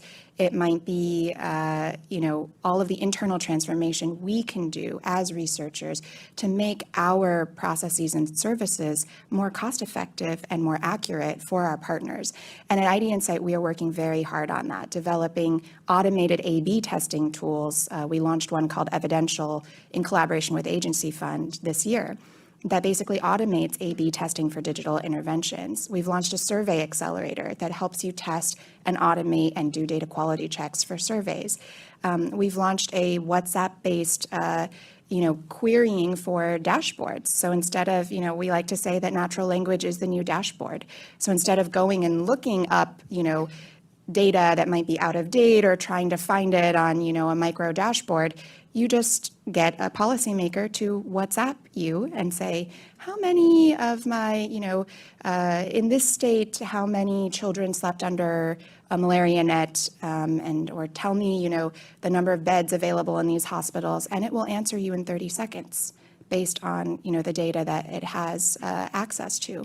And so all of these things, I think, are game-changing ways that we need to be paying attention to and on the frontier of as policymakers and as researchers. So key takeaways, again, our methods should serve decisions for impact and the needs of policymakers, not the other way around. Sustained impact, of course, is built on the trust and proximity that we have with those very policymakers, as we've learned at ID Insight and as you have learned at IFPRI. And finally, AI opens many new frontiers, but AI needs to be paired with rigorous evaluation for safety and for maximizing the impact to the people who need it most. Thanks so much, and I look forward to the rest of today's conversation.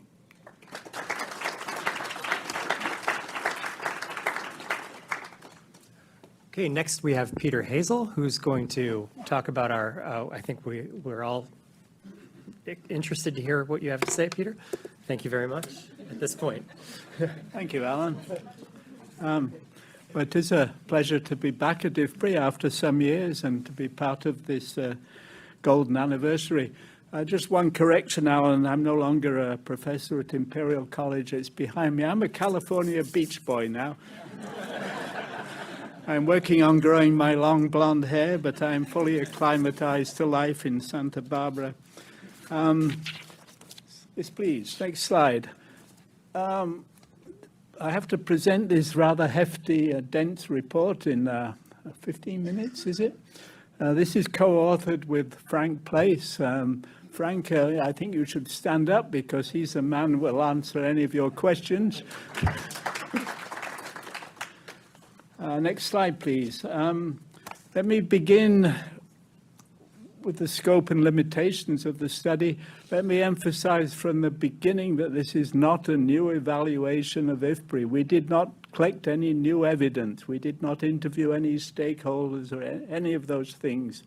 We were not asked to do that. We were not resourced for that. And anyway, Frank and I are much too compromised from our past relationships with IFPRI to do such a study.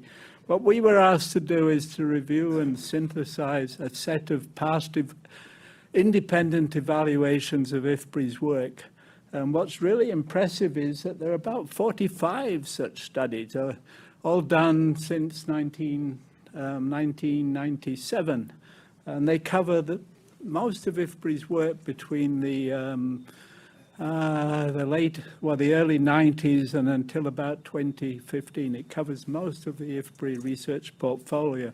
It doesn't cover some of the very early work done at IFPRI. If you were one of those people associated with that work, like myself, you will be disappointed that your work is not praised in this report or evaluated. It was not subjected to an external evaluation. It's not there. So likewise, some of the more recent work is also not in here because it hasn't yet been evaluated. So work on ag value chains, on climate change resilience, all that will need to be evaluated in the future.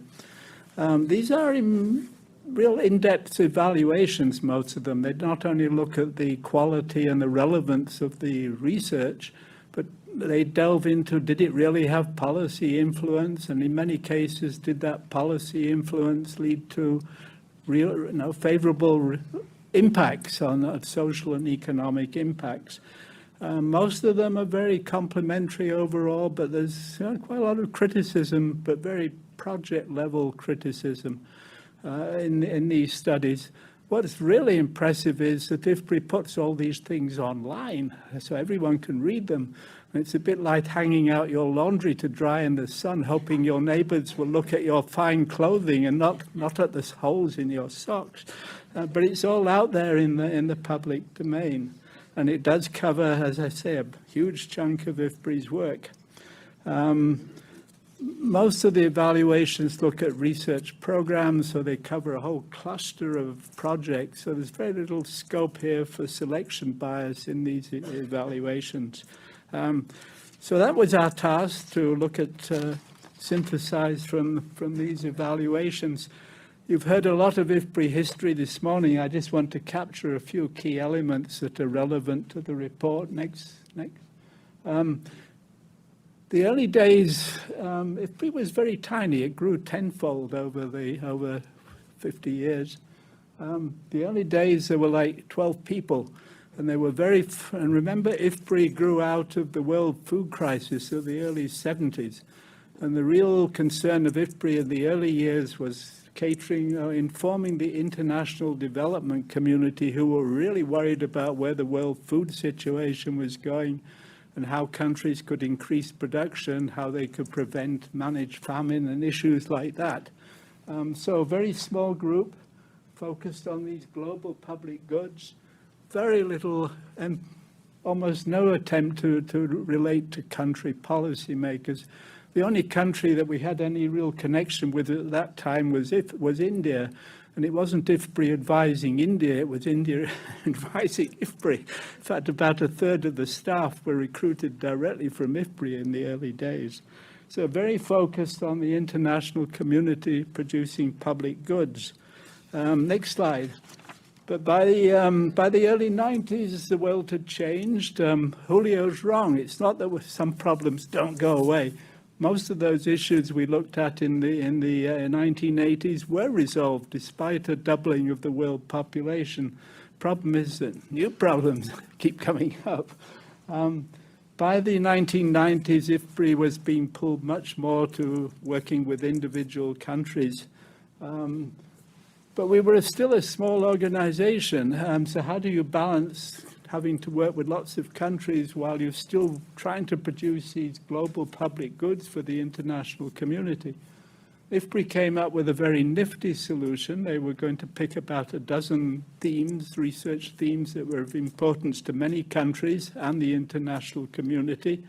And for each, they would take 6, 7, 8 country case studies. And in those country cases, they would do very in-depth research, work with the national researchers and policymakers, so really providing some country support on the particular issue. But at the same time, the country case studies, you could generalize across them. I guess you call that a meta-analysis these days, and produce generalized results that will be useful to all the other countries and to the international community. So the bubble is a nice spread, but not too many issues, not too diverse in its goals. And that worked for nearly 20 years. The research program was organized around these dozen or so what they called multi-country programs or global research programs, as they were called. And that worked very well. By the early 2000s, next slide, the pull towards country and regional work was getting stronger. The diversity of issues was broadening very rapidly. A whole set of new issues related to nutrition and health and climate change and all these things. So IFPRI's bubble got bigger and it got pulled to the right. It still did work on international public goods, but it's a much smaller percentage of the overall portfolio than it used to be. I will be interested this afternoon to see what phase 4 bubble will look like, where it's going to be located and what shape it's going to have, particularly in a period of tight funding. Next slide. Let me move on very quickly then to, as Joel said early this morning, IFPRI needs to be doing reliable, solid research. You don't want to have policy influence if you've got your policy wrong. So we did look at how IFPRI is performing as a research institution, and I'm not going to belabor this. I think you all know this. You only got to look at all the distinguished people in this room to see that this is true. But in terms of academic standards, academics are judged by how many papers they publish in ISI track journals and their citations. IFPRI is very solid on that. In the last 10 years, it's about 1.6 ISI journal papers per research fellow with an average citation of nearly 30. On that standard, I think many research fellows here would easily get tenure at a good university. IFPRI produces many more publications, books, pamphlets, briefs, which are downloaded hundreds of thousands of times. They have good Google citation counts. They have good altmetric scores. Particularly unique for IFPRI is that they do a lot of field work, a lot of surveys, and they have a policy of putting all this raw data out there online.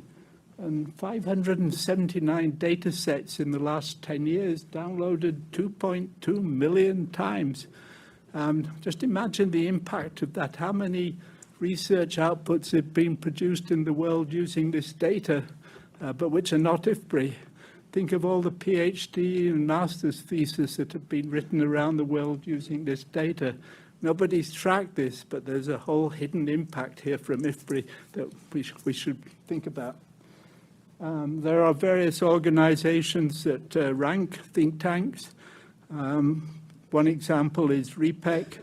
It has ranked IFPRI as #1 in the field of ag economics for the last 10 years, and second in the field of African studies, and fourth or fifth in the field of development studies. So IFPRI fellows have been recognized in many ways, many awards and honors, but 3 biggies, 3 World Food Prizes, one for Per Pinstrup Andersen on his leadership of the 2020 Vision Project, Howdy Bowie for his work on biofortification, and Lawrence Haddad for his work on maternal and child nutrition. And IFPRI has attracted an enormous array of partners from top universities all the way down to NGOs, private sector, real grassroots organization. You look down the impact pathways for different projects and you'll see enormous networks of partnerships there.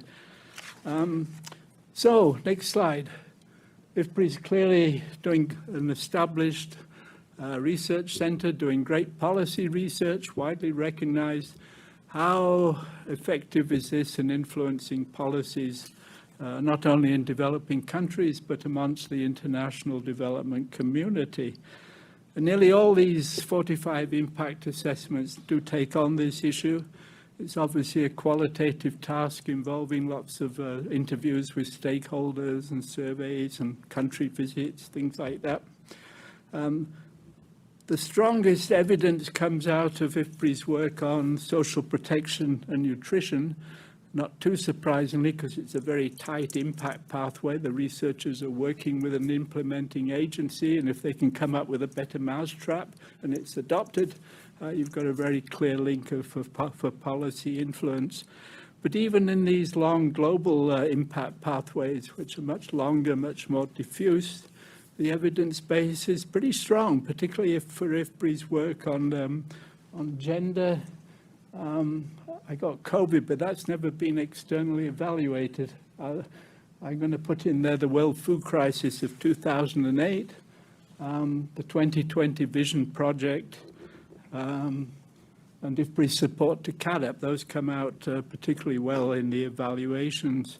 Less successful was some of IFPRI's earlier research, particularly on water management, science and technology, and less favored lands. These teams produced wonderful research outputs, internationally recognized, had influence on some donor organizations, but they never really got down to having impact or influence at country levels. I think that changed over time, but in the evaluations that looked at the periods they covered, there wasn't as much influence as one might have hoped.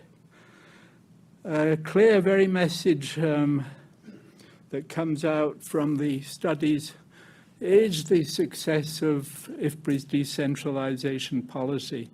Having staff embedded within the country policy ecosystems has made a tremendous difference. And this comes out in so many of the evaluations. When you've got people in the field really embedded, you're going to have impact.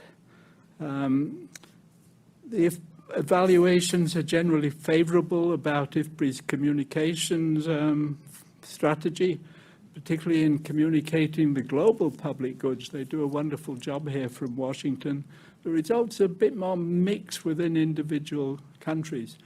Researchers tend to, they love to have a little workshop at the end, and then they will write a book and a few journal papers, but reaching a really diverse audience of people that you need to if you're going to really have on-the-ground impact is a challenge, particularly if you don't have an embedded team within the country.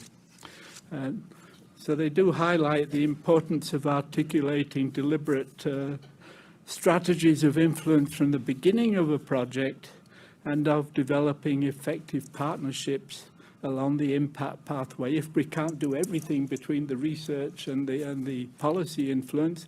You need partners of various kinds along that pathway to make it happen. And again, having embedded staff really helps that process. Finally, so you have policy influence, and generally, yes. Does that lead to favorable social and economic impacts? Only 9 of the 45 studies are able to address this particular question. It's a really tough one to get clear evidence with a counterfactual. IFPRI has done many of these randomized trials with social safety nets, nutrition programs, and so on. And there is a temptation to take the results from those trials and say, well, this is going to be the impact of that investment. That's not quite true, because you've designed a better program, but now it has to be scaled up within the implementing agency with all the administrative issues that can arise. And it's not necessarily true that the scaled up version in the real world is going to perform to the standard of the randomized trial. Only 2 of the evaluations take that step, and they're able to look at the impact of the scaled up program from much of this research. And both are very favorable. They give huge cost-benefit returns to those changes. There are 7 other evaluations that use various models against simulated counterfactuals to estimate economic and social benefits. How many? Time? Oh, 1. Oh, there. Okay. We're all right. And again, these do show very favorable economic returns. I'm not going to be able to get into all the projects, but there are cases where it's not just measuring the income or the productivity impact, but we are also measuring the impact on poverty. And there are 4 cases of market reform in Vietnam, Central American Free Trade Agreement, public investment priorities, and IFPRI support to the ATA in Ethiopia, where we have both the economic and the poverty impacts of those investments. 4 of the 9 evaluations went a step further and were able to make some attribution of the total benefits to IFPRI and compare that to the amount of money IFPRI spent on that project. And they were incredibly high cost-benefit ratios. So bottom line is that, yes, these policies are having real social and economic impacts. They're very large in relation to the sort of investments that are being made. Bottom line, IFPRI, internationally recognized, you can trust its research, has been influential in many cases in translating that research into policy influence, policies which have had real social and economic benefits. And the decentralization strategy has been so fundamental to making all this happen. So bottom line is IFPRI's been doing a fantastic job for 50 years. And if I were a donor, I would be very happy with the value I got from my investment. May you keep up the good work.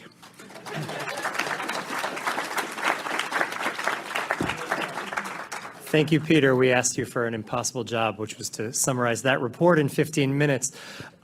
Just to note, we have a series of 4 blog posts that are being released on the report. So if you don't want to read the entire thing, as I have 3 times, you can get summaries on those blog posts. There's 1 general that's out already and three more that are on specific topics. That's right. Thanks, Yo. Next, we have Shalini Roy, who's going to delve a little bit deeper, just a little bit deeper into those social protection impacts. Thank you.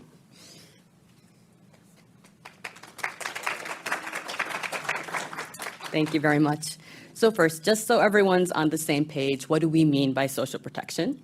Social protection includes a range of policies and programs that aim to reduce poverty, increase opportunity, strengthen resilience against shocks, support people come what may. And in low and middle income countries, it often takes the form of large-scale cash transfers, food transfers, public works programs, graduation programs, targeted specifically to the poor, often the rural poor, and often targeted to women. So because social protection plays a central role for smallholder farmers in improving their food security and economic opportunity, IFPRI has been working in this area since the 1970s crises. We've worked in 22 countries and counting, and IFPRI social protection research has been highly impactful for policy over the years, as you heard, across food security, poverty reduction, livelihoods, nutrition, women's empowerment. In fact, IFPRI pioneered rigorous causal evaluation of such programs. IFPRI's collaboration with the government of Mexico and partners on evaluating the Progresa program in the 1990s was the world's first randomized evaluation of a national cash transfer program. The findings on Progresa's effectiveness led to numerous other countries adopting similar programs, and IFPRI's evaluation itself is also cited as ushering in an evaluation culture where implementers increasingly collaborate with research partners to evaluate programs to show their effectiveness and improve implementation. And IFPRI's strong legacy of impact continues here. I'll give just a snapshot of a few of many examples.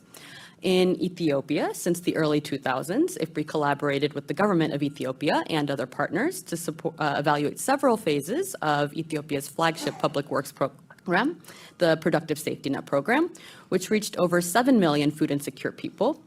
Evidence from these evaluations has shaped decisions on continued funding for PSNP, as well as strengthened the program itself, informing the amount and timing of public works payments, the program's targeting, and the addition of new components to expand its effects on nutrition, livelihoods, gender, and beyond. In May 2014, the Prime Minister of Ethiopia publicly thanked an IFPRI team for their contributions to strengthening the Productive Safety Net program. In Egypt, since about 2015, IFPRI collaborated with the Ministry of Social Solidarity and other partners to evaluate Egypt's first national conditional cash transfer program, Takaful and Karama, which reached millions of people. IFPRI studies showed that the program increased household consumption and reduced poverty, and also revealed areas for strengthening the program. The research findings informed decisions to allocate more funding to the program, as well as to strengthen in several ways, improving program reach, cross-ministry coordination, transparency of beneficiary selection, and prioritizing women's inclusion in a new economic empowerment program. An official in Egypt's Ministry of Social Solidarity said publicly, I think I can say comfortably, that the results of the research were used in a good manner with the policymakers, with Ministry of Finance to allocate more funds. In Bangladesh, IFPRI's research has guided social protection policy since at least the early 1990s, including shaping government decisions on many food and cash transfer programs. To highlight just one recent example, IFPRI's evaluation of the pilot transfer modality research initiative showed that providing cash transfers with high-quality nutrition training to mothers in poor rural households significantly improved child nutritional status and improved child diets, along with many other benefits for households, women, and children. These results motivated the Ministry of Women and Children Affairs to add nutrition training to its safety net program for poor rural women, the investment component for the Vulnerable Group Development Program. The research also shaped the ministry's decision to provide cash transfers and nutrition training in its recently launched Mother and Child Benefit Program, which already reaches over 1 million mothers and children. The findings from Bangladesh on cash with training have also had global influence on policy to improve both child nutrition and women's empowerment. There are some hallmarks, as Peter indicated, of IFPRI social protection research that contribute to policy impact. One, the high demand for evidence from stakeholders and their co-ownership. IFPRI's collaborations are with implementers on their own programs focused on their own priority questions. So as implementers' priorities evolve, the research priorities evolve as well. For example, recent evaluations focus on promoting climate resilience, livelihoods amidst fragility, and so on. Two, as you've heard, long-standing relationships and trust. IFPRI's country offices play a very key role in these strong partnerships, along with IFPRI's strong track record of publications and rigor. And three, IFPRI's multidisciplinary approach to research, which addresses not just what happened, but for whom, how, and why, so programs can be improved in implementation and made more equitable. Research teams convene diverse expertise, including gender, nutrition, health, along with deep knowledge of the local context. And we look forward to our continued work with partners to improve millions of people's lives in these changing times. Thank you.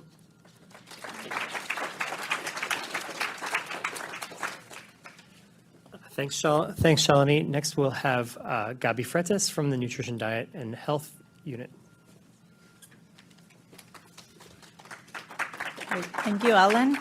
So this morning or afternoon or night for you, I'll give a rapid overview of IFPRI's contribution to global nutrition. IFPRI has fundamentally shaped how the world understands and addresses malnutrition, from calories to diets, from feeding people to nourishing societies. What began as a focus on food production has evolved into a rich evidence base on diets, equity, child nutrition, and food system transformation.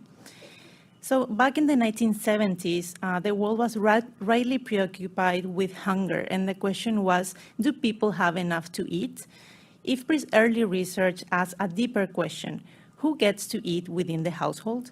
So IFPRI's early research by studying inter-household food allocation revealed that malnutrition wasn't just about insufficient food, but about inequality and power within families, a groundbreaking insight at the time.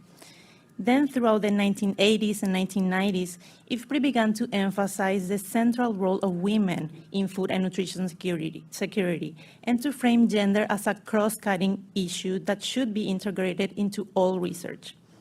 Then during the 1990s and 2000s, IFPRI collaborated with researchers from the INCAP Guatemala study that linked early childhood nutrition interventions to improve adult outcomes decades later. For the first time, evidence showed that nutrition could act as a driver of development and not merely as a consequence of it. From the start, IFPRI has led the world in showing how agriculture and nutrition are interconnected. IFPRI's research mapped the pathways of how agriculture can improve diets, nutrition, and health through income, prices, and women's time.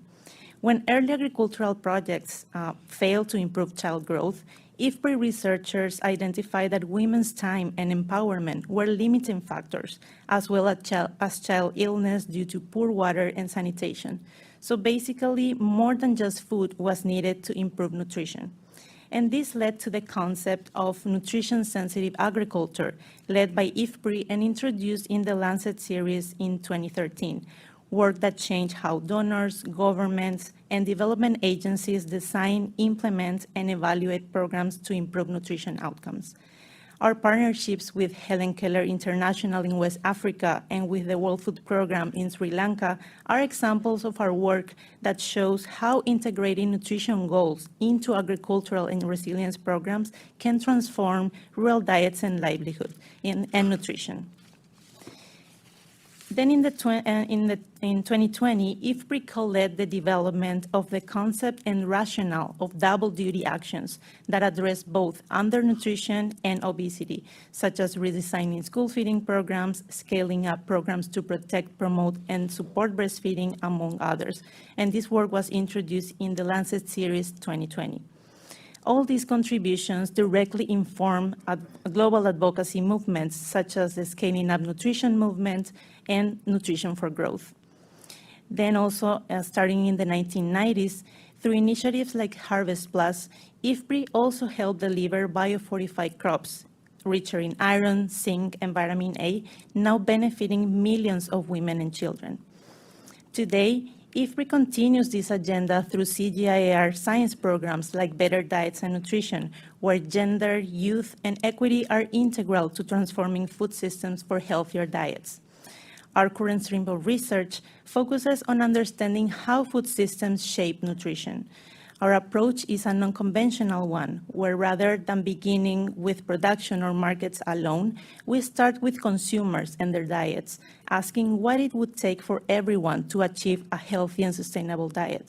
From there, we trace back through the entire food system to identify where the constraints are and where change is possible. A key part of this work is analyzing food environments and how they interact with diets. We study, for example, the availability, affordability, and desirability of foods, and examine how these factors influence what people ultimately consume. Understanding these interactions helps us identify leverage points, whether in markets, supply chains, or policies that can improve dietary outcomes. So in summary, IFPRI's nutrition research in the past 50 years has reshaped scientific understanding, informed global and national policies, driven multi-sectoral action, and delivered concrete solutions. Its legacy is seen not only in the evidence base, but also in programs, institutions, and millions of lives improved worldwide. Thank you.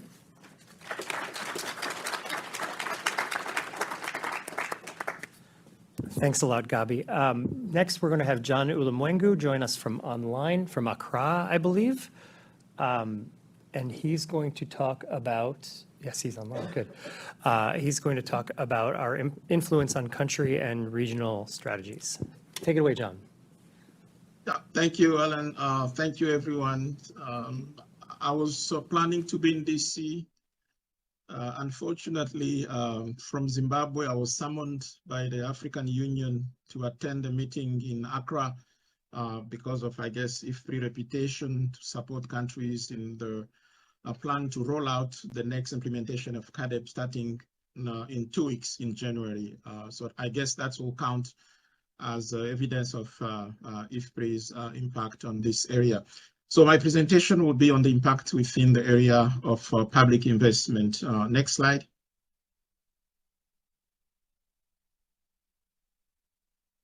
In late 90s and early 2000, IFPRI conducted a series of studies on marginal return to different type of public investment, R&D, extensions, roads, irrigation, health education in countries like China and India.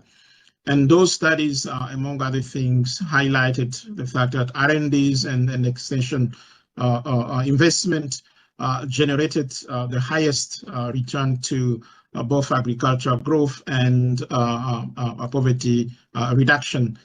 And those the return in areas like rural areas were even specific, I mean, very high across those two countries.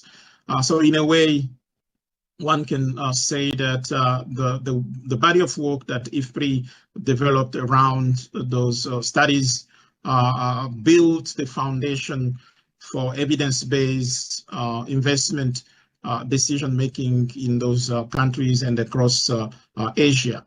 So by the time the CAADP was adopted, next slide. So by the time the CAADP was adopted, CAADP, for those who are familiar, stands for Comprehensive Africa Agriculture Development Program.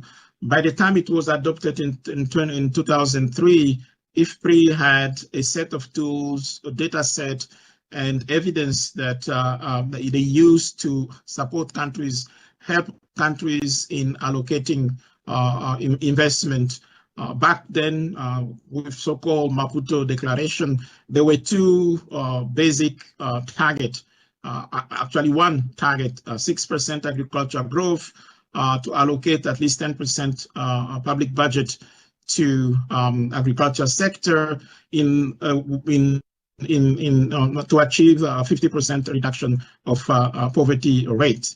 IFPRI was very detrimental in supporting countries across the continent, more than 30 countries, starting with the Malabo Declaration, moving into Maputo Declaration in 2015. We tried to expand those targets. And even now, the Kampala Declaration, which is moving from a focus on agricultural transformation into agriculture food system.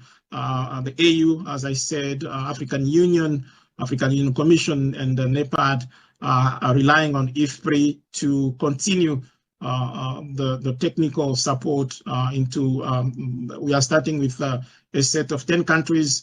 But the goal is to support almost all the 55 countries for the next 10 years on how to allocate the investment and trigger or achieve the expected agricultural transformation target across the continent. So yes, again, that's the reason why I'm here. And maybe, Peter, we can add one page on that as evidence of impact of IFPRI in this area across the continent. I'll stop here. Thank you.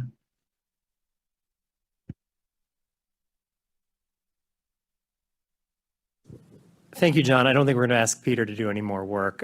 He's done his bit. It's already it's already in there. Finally, we're going to hear from Carl Pau, who's going to talk about IFPRI's tools and models. I knew I was slipped up. Okay.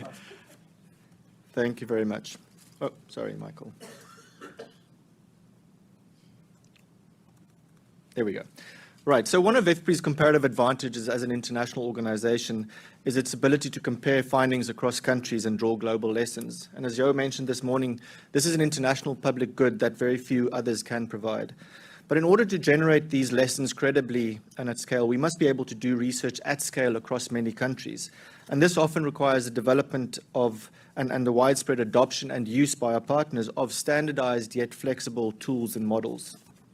So at IFPRI, our tools help us diagnose complex situations, systematically track trends and outcomes or impacts over time, project future outcomes under different assumptions, and analyze the effects of policies, investments, or shocks. So in the next few minutes, I'm going to highlight only 5 examples of these tools at IFPRI. I can't do justice to all their influence here, and obviously there are many other tools that I won't have time to talk about. But I hope this gives you a little bit of a glimpse into how central these tools are to our mission at IFPRI, and this is something that Peter also talks about in the anniversary impact report. So the first is WEA, or the Women's Empowerment in Agricultural Index. This is an internationally validated instrument. It can be embedded inside surveys or monitoring systems to assess women's empowerment and track progress over time. It's also a highly flexible tool, so there are different versions that are tailored to specific contexts and use cases. The anniversary report describes WEA as one of IFPRI's cornerstone global public goods, and by September this year, over 285 organizations across 70 countries have adopted this tool, where it shapes gender-responsive agricultural research and policy. The next is Impact. This is IFPRI's flagship global foresight model. I made up the logo. They still need a logo. This integrates, well, ChatGPT did. This integrates economics, hydrology, crops, and climate to explore the long-term scenarios for global food supply and demand, trade, prices, and food security across 159 countries and 44 commodities. So impact results are really widely used by development partners in particular as they prepare for future food security challenges under climate uncertainty. More recently, impact analysis directly informed a $14 billion food security investment program by the Asian Development Bank. The third is our RIAPA modeling system. At IFPRI, we routinely maintain between 20 and 30 of these national economy-wide models. We use them to analyze how policies, investments, or external shocks affect growth, welfare, and environmental outcomes at country level. In recent years, we've had a lot of success with these tools to look at impacts of major shocks such as COVID-19, and our analysis on the war in Ukraine directly influenced the allocation of about $1 billion in relief spending that was allocated by the US Congress. This morning, we heard from the VP of IFAD, who talked about some of the support for policy, and and RIAPA really underpins a lot of those partnerships that we have with government in designing development strategies and some of these NIPes that John spoke about earlier. So you'll find RIAPA results in Malawi, Kenya, Rwanda, Ethiopia, Tanzania, and other countries. You'll find those RIAPA results in these investment plans. Now, in our world, spam is not an unwanted email. It's the spatial allocation model, and that's the fourth tool I want to highlight. This is a tool for generating high-resolution spatial crop production estimates, and it produces global databases. And to date, I think, Liang, we've had about 150,000 downloads. That's a lot of pixels. Now, SPAM improves our understanding of where and how crops are being produced. It helps us target agriculture and rural development policy more effectively. A recent example, we use SPAM in combination with the RIAPA model to assess the spatial production and socioeconomic impacts of El Nino in East Africa, and that directly influenced Malawi's policy response to this event. The fifth and final is the Food Security Portal. This is an EU-funded knowledge platform that has tracked security and nutrition risks since 2010. It's widely used, especially by policymakers, especially during crises. It recently contributed to the WTO's calls to phase out export restrictions that were adopted during COVID-19 and the war in Ukraine. Now, this tool or platform twice received the Agricultural and Applied Economics Association's Quality of Communication Award, which really reflects the strong track record this tool has in translating evidence into accessible real-time insights. So let me close with this point. These 5 tools and many of the others that we have at IFPRI, we don't see them as individual products only.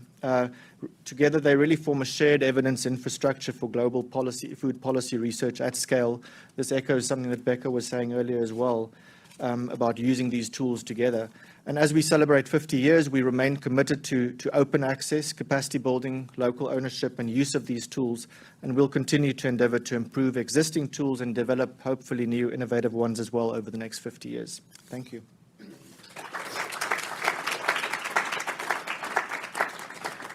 Great, thank you, Carl. Let's move directly to the panel. Peter Hazel is going to moderate. Where did Peter go? He's right there. I'd like to call Edward Mabaya. Ed is back here. Alamayu Seyum Tefes, Becca Sharp, David Spielman, and Pierre Cadet, who is with us from IDRC. And then I'm going to let you all take seats and pass on to Peter to moderate. There's a mic. You can do it, the idea is for you all to sit down and I will move away and let you take.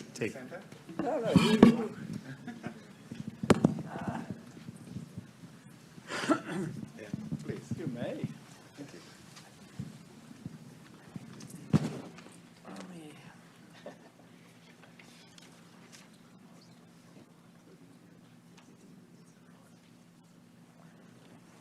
All right, well, thank you very much. We have a tight schedule. We don't want to give lots of long speeches. We really want to have Q&A. I will briefly introduce the panel. Who are you? David is really IFPRI's science and technology man, although he wears other hats too. Ed is a professor of ag economics at Cornell University, great school. I got my PhD there. Rebecca, you've introduced yourself. How do you say it? Alamayo. Alamayo. I know, but I'm not good at names at my age. He is director of the Ethiopia country program these days, but has done a long career at IFPRI working on quite a range of topics. And then from IDRC, we have Pierre Cadet, yes, who is a geographer by training, but very much involved in climate resilient food systems and heads IDRC's program in that area. We're giving the panel members 3 minutes each to make opening remarks, and I had sent them by email a couple of questions that they could answer one or both in their 3 minutes. First question is, what are your top recommendations for how a research organization like IFPRI can enhance its impact, particularly at a time of tightening aid budgets? Or what are your top recommendations for how a research organization like IFPRI should assess its impact in ways that would be acceptable to its main stakeholders? Okay, who wants to go first? Why don't we start at that end and work around? Thank you so much. Good. Thank you so much, Peter. I'm really privileged to be here today for celebrating IFPRI's 50th anniversary. Looking back 50 years ago, IDRC, while it was only 5 years, embraced a very visionary belief in the power of science to inform policy, but also in the role of strategic alliances in generating lasting impact. So how IFPRI can really improve or enhance impact? Over the 50 years, IDRC has been generating and learning very purposely on the most effective ways to enhance impact. And we have come with 3 key principles for research for impact. The first one is around inclusive coordination. So making sure that the research identifies very clearly intended end users beyond the policymakers, but includes also implementers, includes communities, and co-generate the research questions, co-implement and come with the impacts by focusing on what matters to be measured, measuring what matters. The second one is having a strong moral justification, which has been mentioned here, ethics, but also social justice. How do we put evidence supported decision, but user-centered principles, and making sure that we provide the evidence that is actionable for intended end users. The third and last one is about optimal scale, looking beyond breadth and size and focusing on outcomes and impact. So I'll stop here for now.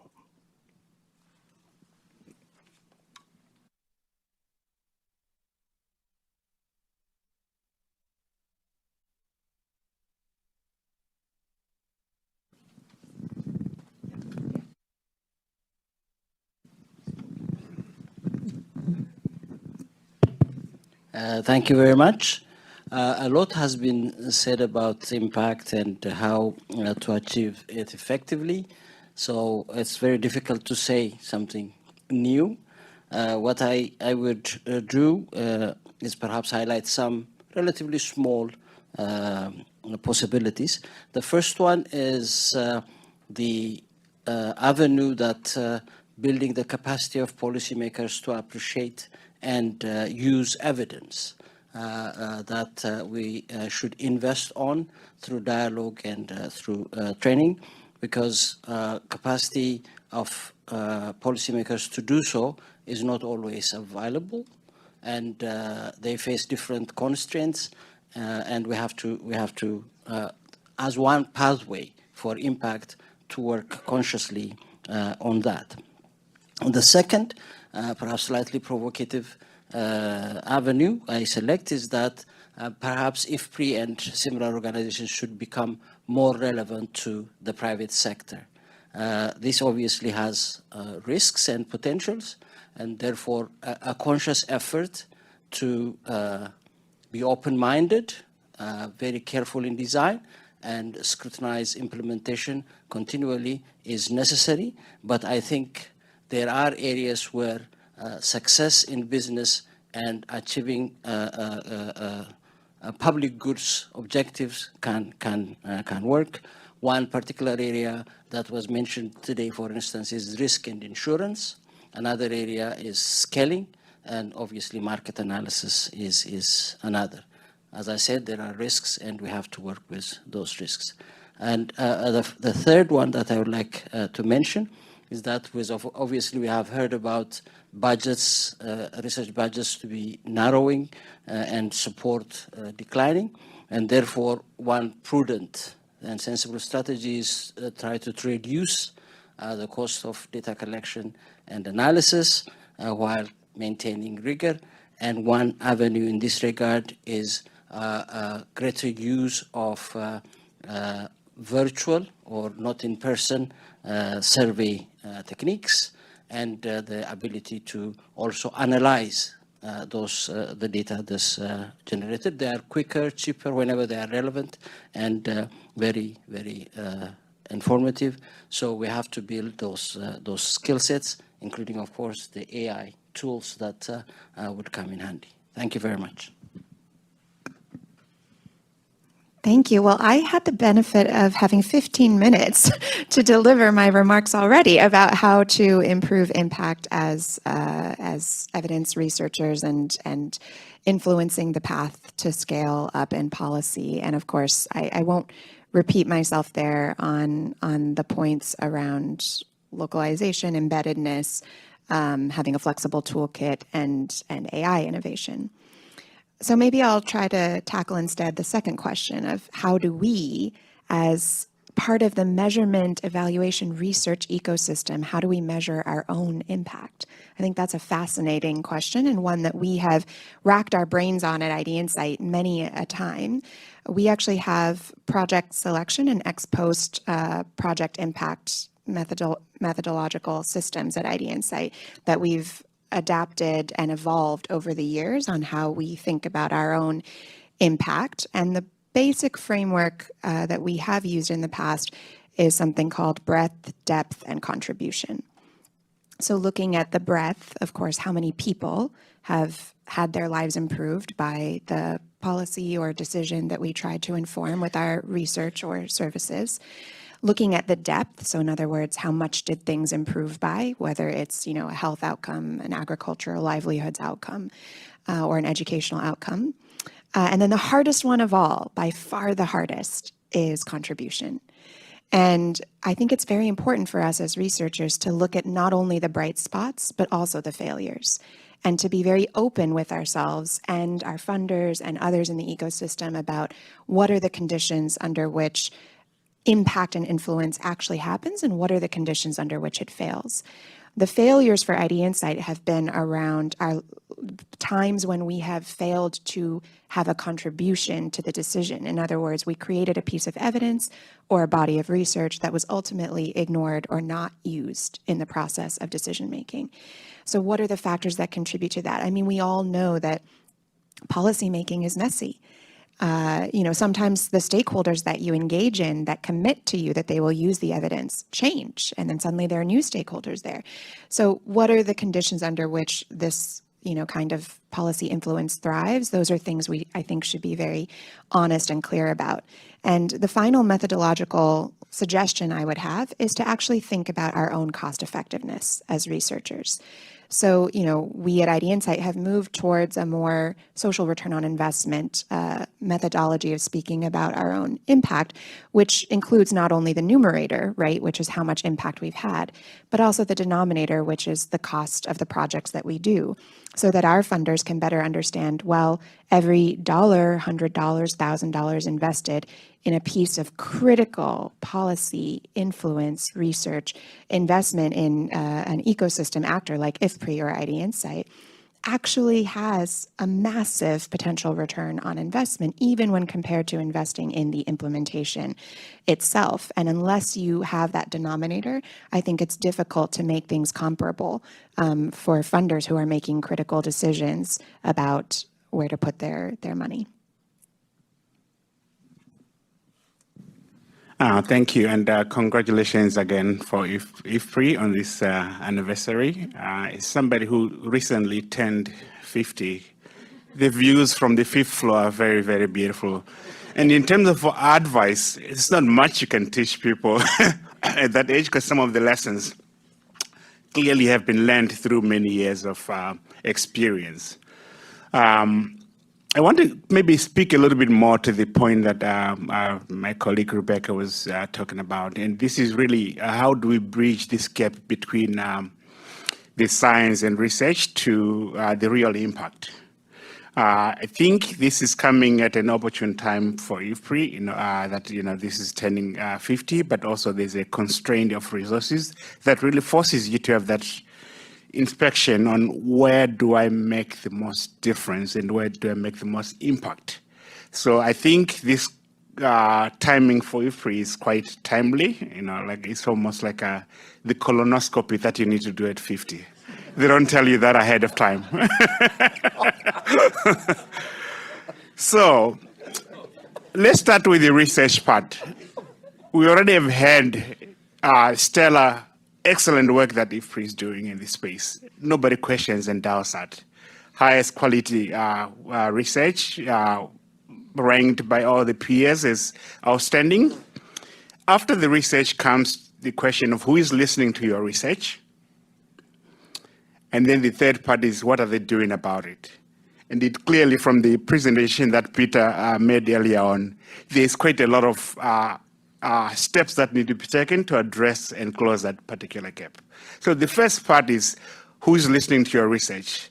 I did spend some time out of academia. I was manager at African Development Bank, had the chance to travel many countries, meet with ministers, heads of state. And in that world there, you quickly realize that nobody's really reading scientific journals. That is a very different language for the most part. Geraldine is more of an exception than the rule. There is a lot of people out there that are making key decisions not referring to the science, even if the science is actually available. This is not unique to Africa. There is much more to decision making than science. There is politics. There's a lot of other layers that go into this particular space. So the first part is how do we ensure that these people are listening to us? And the second part is how do we ensure that they are following actions that are consistent with what actually we're recommending. I want to commend here that IFPRI has done the first major steps is really the decentralization. It comes down to, do you know people who are in the room? And if you're not in the room and decisions are being made, there is no space for influence there. So I really commend IFPRI for being on the ground, and I want to, hopefully we'll have a little bit more conversation around this. But I think being in the room, having boots on the ground allows you not only to be listened to, but even to formulate your research questions based on what those people want answered. Oftentimes we have good answers that nobody asks a question about. So by being on the ground, it allows us to be much more in touch with the questions that these policymakers are asking. I'll stop with that. Excellent. Let me pick up on a couple of points to talk about how we can potentially enhance impact in the future. One is something that Alemayehu mentioned earlier, which is engaging with the private sector. So I think everybody knows the private sector is a huge driver of our food systems, our markets, our everyday lives. There's really no way around that.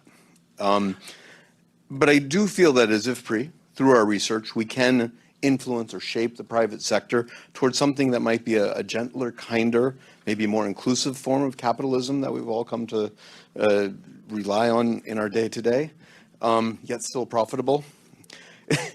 It's not an easy ask, but I mean, I think with growing inequality and growing concentration of market power, this is something that we can and should be thinking about very seriously in our market economies. We can also incubate the private sector. For many of us who work on things like collecting household data, in Bangladesh and Ethiopia, there are lots of private companies that are actually spin-offs from our own research assistants who now have big World Bank contracts to collect data and things like that, and they don't talk to us anymore. But those are great examples of where we've incubated. And then another sort of favorite example of mine is the work we're doing on biofortification of food staple crops, where IFPRI has spun off its work under Harvest Plus to create a global network of private companies and not-for-profits who are promoting these biofortified crops and connecting farmers to agro-processors, breeders to farmers, and all sorts of other sort of connections. And in each one, they have a real business model and a real revenue model that allows for sustainability. And when we incubate those types of opportunities, I think we're really setting the standard for scaling and for impact. On my two other suggestions for enhancing impact, one would be obviously to be relevant. We were talking about that in terms of being on the ground in countries. I myself worked with Geraldine Mukeshimana in Rwanda and others in Ethiopia, thanks to Alemaheu's help. Being relevant is essential to what we do. But one of the things that's challenged us at IFPRI is that we generate policy relevant evidence, and then we use that to inform the design of policies. But there's another hurdle, another step to take from policy design to policy implementation. And working as I do throughout, especially Africa, my colleagues in the policy space will say, we have policies, We don't need more policies. What we need is policy implementation capacity. And that brings us to implementation science, right? To political economy analysis, to understanding policy and budget cycles, things like that. That's what makes us even more relevant, is when we actually know what's going on. And when we can do it in an analytical and systematic manner. And then finally, I guess the other way to enhance impact, reflecting on my own career at IFPRI, is the importance of speaking truth to power, politely, very politely, but emphatically. There are a lot of bad policy ideas out there. We talked about them in the opening session. And many of us, you know, we get nervous, we tremble, we break out in a sweat when we're sitting with a minister. But when we have the opportunity to say, you know, this isn't going to fly, or, you know, the trade-offs here are more significant than the gains. You know, the losses are more significant than the gains, or the losers are larger than the winners. Then I think those are the moments when we have to speak truly and openly and politely. Thank you. Thank you. Well, thank you, panel. I'm glad you didn't follow my example. You stayed within your time allocations. The IFPRI, I remember the staff were pretty good listeners, but they also had lots of questions. And I think at this point we should really open up and hear from some of these wonderful people. I'm told that you can ask questions online. People know how to do that, I take it. But we have real people here too, and how is this going to work? We're all going to come up to the mic? Real person, but I'm presenting some virtual questions to this very distinguished panel. Hi, I'm Charlotte from IFPRI. So Rebecca, there's a great question I think that I'm going to send your way. One way of testing for safety when you're looking at integrating AI with your interventions is to quantify the AI-related risk. That way, the quality of the technological intervention could be assessed separately from the quality of the delivery tool. Maybe you want to comment on that. And then if I may, maybe a question for David, since you talked about the private sector. A question from Practical Action. Given the global crisis that we're in terms of funding for development, does IFPRI have a view of how to make best use of scarce funding? And do we envisage working with impact investors? And maybe some others from IFPRI would like to address that question as well. So I'll stop there, and then hopefully we'll get some real people asking also some questions. Sure. Thanks so much for this question. There's been a lot of thinking among a lot of researchers about the topic of AI evaluation. And actually, even when people say the word AI evaluation, what does that even mean? Where most of our minds go to is actually the fourth stage of AI evaluation, which is impact evaluations of AI interventions. And that is, of course, classic, potentially multi-year, rigorous, potentially randomized control trials or other forms of impact evaluations of AI-related innovations such as, the farmer chatbot that Digital Green is doing and IFPRI is doing the RCT. Great. That's a classic example of an impact evaluation. But there's actually 3 stages of AI evaluation that we've been working with JPAL and Agency Fund and others to refine. And those are equally important when it comes to assessing these AI tools, quantifying the risks. And the first stage is model evaluation, so actually understanding whether the technology is accurate and delivers accurate responses. This involves a lot of red teaming. So you might, for example, ask an AI LLM a variety of different questions in different ways to see if the responses that it gives are still accurate and then assess the accuracy. So that's like something called red teaming, right? You're actually trying to get it to say something wrong or to hallucinate. And of course, these AI models, many of the ones that ID Insight is building for health or education purposes, are not like the internet, like ChatGPT. They are trained on specific bodies of responses, and so therefore sandboxed, right, which also improves their safety. But still, you have to test the model.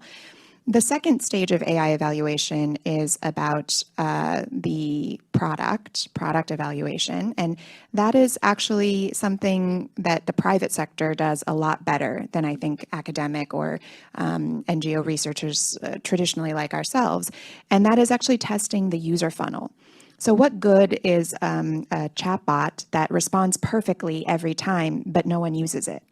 So it's actually thinking about how is user engagement and UX, user experience, retaining users throughout the funnel of the intervention. So if people are dropping off of using the tool and nobody uses it, then it's not a very effective tool. So that's the second stage. The third stage is user evaluation, which actually talks about user behaviors. And this is where I think it's very important to have a community-focused, dignity-focused, cultural appropriateness-focused lens to our evaluation, because this is where you start to see user behavior perhaps manifesting in ways that you did not intend. And this is where you would unearth a lot of the unintended consequences. So for example, let's say we develop a chatbot that is supposed to engage in structured pedagogy, teaching at the right level, which is very evidence-based for education, and you're giving it to students, or you're giving it to teachers in the classroom. Well, the user evaluation piece would help you assess whether the relationship between students and their teachers is being disrupted by the use of this technology. So maybe parents are saying, oh, my girl can just study using this chatbot, so she doesn't have to go to school anymore. I'm just going to keep her at home. She can do chores, and then she can use a chatbot. Great, problem solved. And so this type of user evaluation would actually help you understand how behavior is changing, both intended and unintended. My personal opinion is that we're going to see a lot of AI interventions that are compound interventions, where one part of the intervention is the AI tool that is designed to give knowledge or agentic assistance to people to help their livelihoods or their education or their health. And the other part of the AI intervention is going to be a co-deployment to curb the unintended deleterious effects of the AI tool itself. So, whether it's like nudging people in community health workers to continue to engage with the patients and have empathy and not just read off their phone, or, whether it's something designed to re-engage students, I think we have to be very open-eyed, clear-eyed, and bring the same amount of rigor to each stage of evaluation as we do traditionally to that final stage of impact evaluation. Great, I'll be very quick. The question was about, does IFPRI have a strategy for working with the private sector, especially impact investors? And the short answer is absolutely yes. I will caveat that by saying that we cannot and we will not compromise the independence of our research, but we do see real demand for our services from the private sector. And that could be, simply providing the platform where private companies can have a roundtable to talk about food policy issues and their social and economic impact. It's also the potential for doing bespoke research and analysis for companies that come to us with a particular ask. We've done it in the past. We can continue doing it. And maybe expanding our own business model to figure out how we can do more of that. Because, the funding landscape has changed dramatically, and we have to change with it. Well, thank you. Next question. This can't be IFPRI with no one standing up.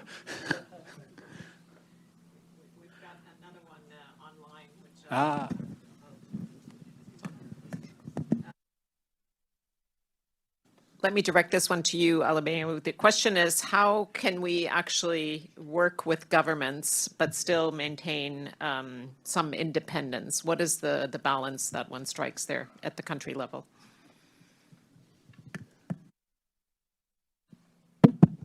Thank you very much. Obviously, working with government is a complicated business, because policymakers have their own preferences. They also face their own incentives, constraints, and on our side we have similar attributes. So balancing these is not straightforward. The general rule is that you keep your interactions based on regular, clearly defined arrangements. For instance, in the Ethiopia case, what we have done was set up a national advisory council or committee, which is composed of ministers, state ministers, and civil society organizations, such that we have a platform for dialogue regarding the policy concerns flowing from the policy-making entities and our technical expertise, such that we co-generate the research agenda and the research process. And once the findings are generated, again, we use the same platform to share and validate with policymakers, and then we bring it out to the public through conferences, particularly with our collaboration with the Ethiopian Economics Association, to the public exposure. So working with the government to co-generate, keeping our autonomy, independence intact, but again, working effectively with them. That's essentially the process. Thanks.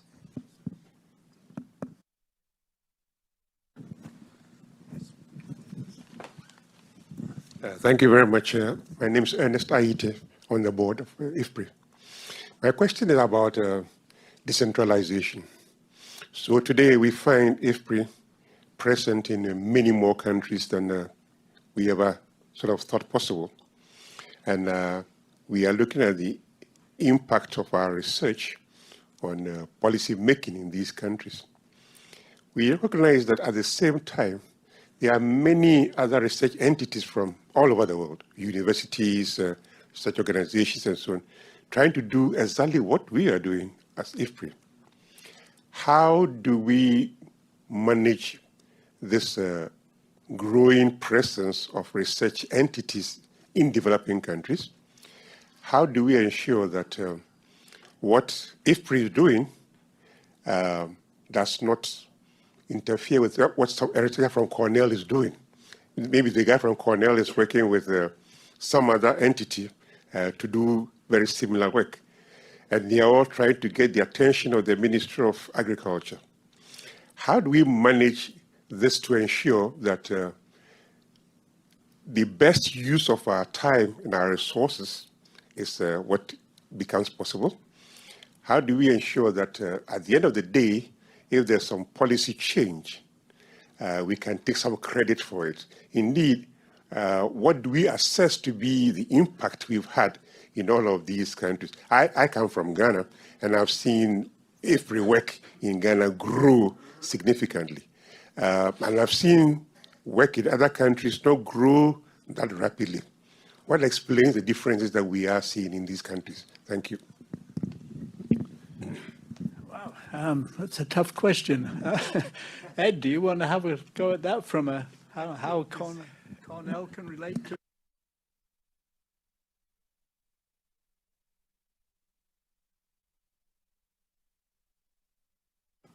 All right. A fantastic question, Ernest. And I think that there is two parts to that question for me. Is one of the unique role that IFPRI can play in this space where there's many other research centers that are doing similar work.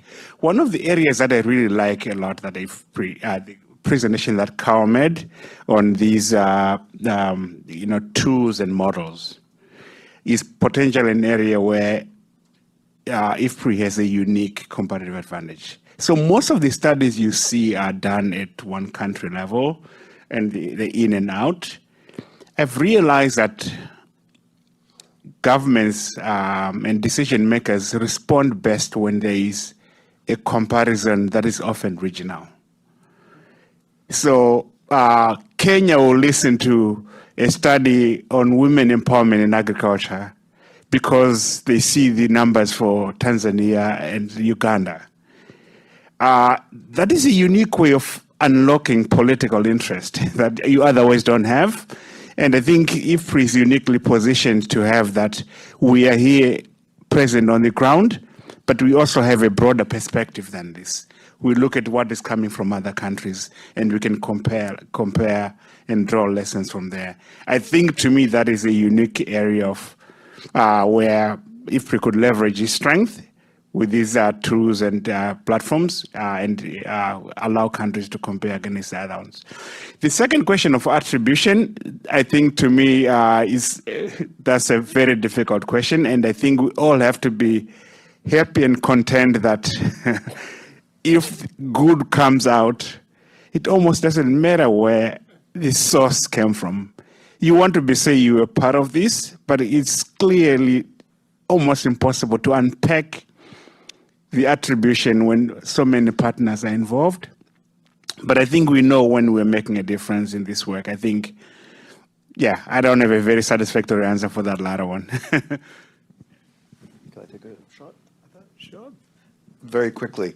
From an IFPRI perspective. From an IFPRI perspective. So we're sitting here in Washington, D.C., right? And Washington, D.C., as many of you know, the GDP of Washington, D.C. is probably should be measured in paper, right? We don't produce anything. There are no factories here, or very few. This is a big town filled with people who do things like IFPRI, filled with think tanks and researchers and whatnot. We want Accra to be that, right? We want Kigali to be that, Addis to be that. And the way that we figured out how to do this is through partnerships, right? So what we do in Accra, what we do in Ethiopia, what we do in Kigali, what we do in New Delhi is always through local partnerships. And we're not the be all end all. We're not always the minister facing group, right? We're the ones in the background quite often, and that makes attribution difficult. But we know that we're making a contribution, and others attest to it, as Shalini and others pointed out in their presentations. So I think we're very comfortable with that. The only other point I'll make is that I think in the marketplace of ideas, it's good to have some overlap and some competition, right? We have a long history of both partnership and, in some cases, a difference in ideas with certain, for instance, universities in the US that work in our space and we work in their space. And we've said, well, actually, your policy recommendations don't make sense to us. Peter pointed out a couple of those on many occasions. And that's okay, right? Because that brings, I think, more richness to the debate. It gives policymakers different opinions to think about, and then ultimately they have to figure out their own political economy in which they operate. So I'm happy with that kind of outcome, actually.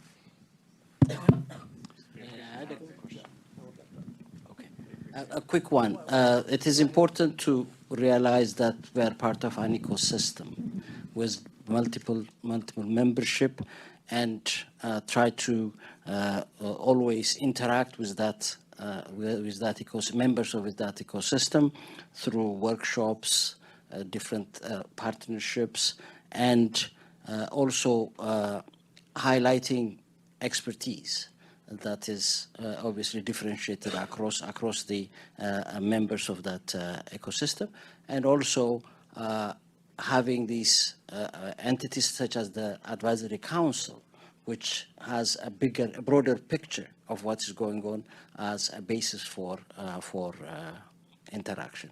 In terms of attribution, we probably cannot go beyond claiming some contribution to specific policies rather than growth or a transformation or some bigger measure. Thanks. Thank you. I wanted to elaborate in the same perspective. At IDRC, what we are trying to do is to build strategic alliances. My grandfather used to say that he was a farmer. Diversity is a source of stability. And the way we work right now is building strategic alliances with our partners, the Australians, the UK, the EU, and come together to leverage our resources to create a complementary expertise in the work we do and be able to scale the impact through a multiplying factor. So attribution is not something we look for necessarily, but the most important is what change are we able to make and how that change is a systemic transformation driver.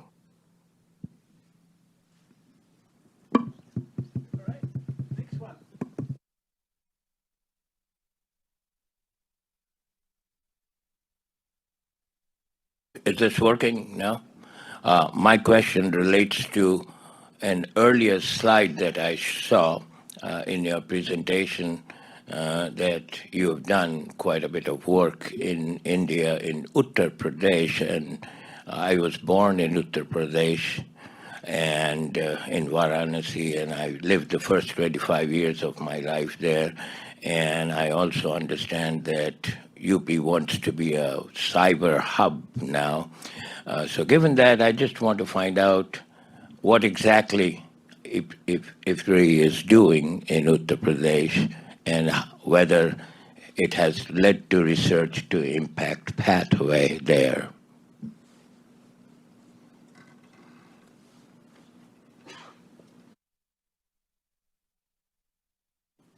I'm going to ask our director in South Asia to respond to that question. Shahid, do you want to maybe take that question?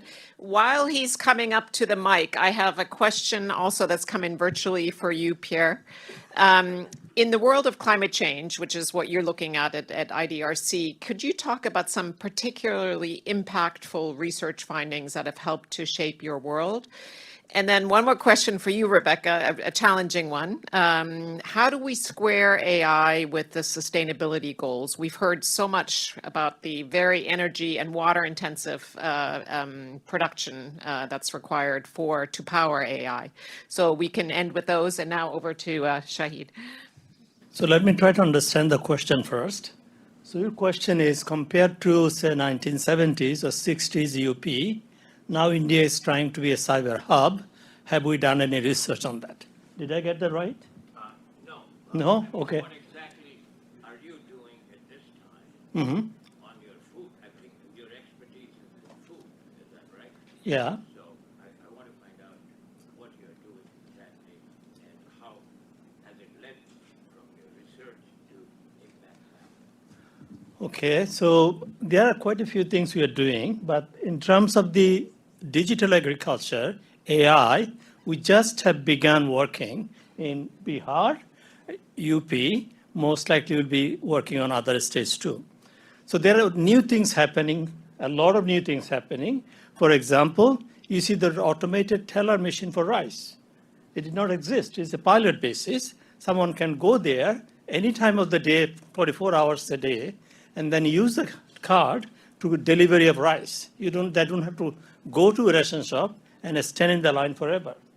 If you go to now Orissa, state of Orissa, go to a control room, you see the real-time data coming to the board. So those are the kind of mechanism we are studying. Actually, we have grants now to work in Bihar to look at some of those interventions. So someone talked about digital green. We will be looking at the impact of those work in the state of Bihar. So we have 2-3 grants now going together to study those. So in terms of impact, I think we have to wait. It's still at the research stage, and what we are doing is trying to form partnership, age-old, that relationship. Second thing that I would like to emphasize in this context is our partnership with the mid-level policymakers. Peter Hazel can attest to it. In Bangladesh, in the early 80s, 90s, one big part was the engaging with the policymaker. Even when we went there very late, those policymakers had an idea about what IFPRI was doing. And that buy-in is critically important for impact.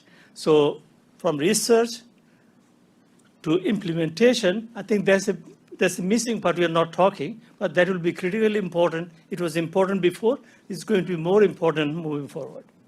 Thank you.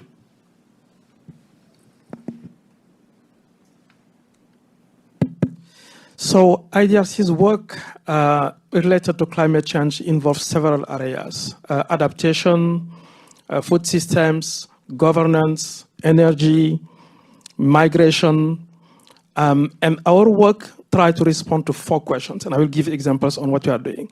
The first one is, what is the evidence gap we are trying to shed light on? And the second one, which has been discussed here, who are the intended end users of that evidence gap we are trying to fill? The third one, which we discuss here about policy, what is the fertile ground, or, for the lack of a better word, the hostile ground that can impede the uptake and use of that evidence. And fourth and last, he mentioned, David, about private sector. What investments are required to take that evidence to scale and rapidly? So the example I would like to share here is a 120 million joint funding between UK, Foreign Common Development Office, and IDRC on climate change. The program is called CLARE, Climate Adaptation and Resilience, implemented in Africa and South East Asia. That project is working, for example, in South Sudan, in early action on climate. So tracking the rains, floods on the Nile, working with the South Sudanese government, working with UNHCR and the humanitarian community to help respond rapidly into the rapid overspill of the Nile River. It allowed us 2 years ago to relocate thousands of populations before the floods hit, and it has helped save lives, save production, but also make sure that that learning is fed into the Global Meteorological Organization. So we are working closely with the Global Meteorological Organization to be able to add into the models that are being used globally. In Mozambique, we are working on early cyclones monitoring and prevention, for example. In West Africa, we have been working on meteorological data for agricultural advisory services. What we do in most of our work is co-creation. We really design these projects with a strong user-centered approach, and doing this through national and regional research actors. We don't carry research ourselves. We support research, and we provide the wraparound service to optimize the impact and outcomes of that research. I'm sorry, but we have run out of time. We really... Okay, I'll give a super short answer. 30 seconds.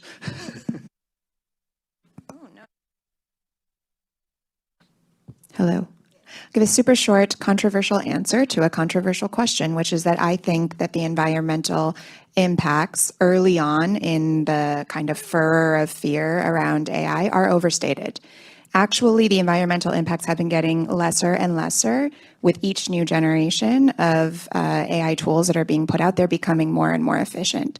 So it turns out that right now, if you do a query, the number of tokens in environmental energy is similar to watching 7 seconds of Netflix or doing a 2007 Google search. So unless we're going to say, hey, let's just all cancel our Netflix subscriptions, the question is really about the reward versus the cost. And with all things, we should really think about what is the beneficial outcome for humanity that comes from us being able to deploy this technology in the most cost-effective and impact-driven ways for the bottom billion, for people who are ultra-poor and poverty. And that requires all of us, I think, to make sure that those populations are not left behind and that this technology isn't just being used to enrich people or to, make calendars more sophisticated so we can schedule things automatically. That is all great, but there are truly life-improving impacts, and I think we have to look at those when we think about them relative to the environmental costs. My worry is that when IFPRI celebrates its 60th birthday, there won't be a panel here, there'll be a robot using AI.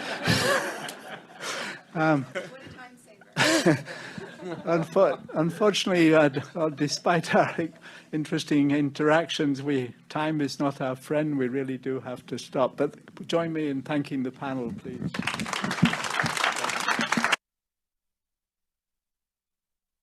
Thank you so much, everybody. Another round of applause to all the participants, the panelists here, and also the speakers earlier in the day. So we are now ready to break for lunch. Please return promptly to the room at 1:15 for our afternoon session. So thank you so much.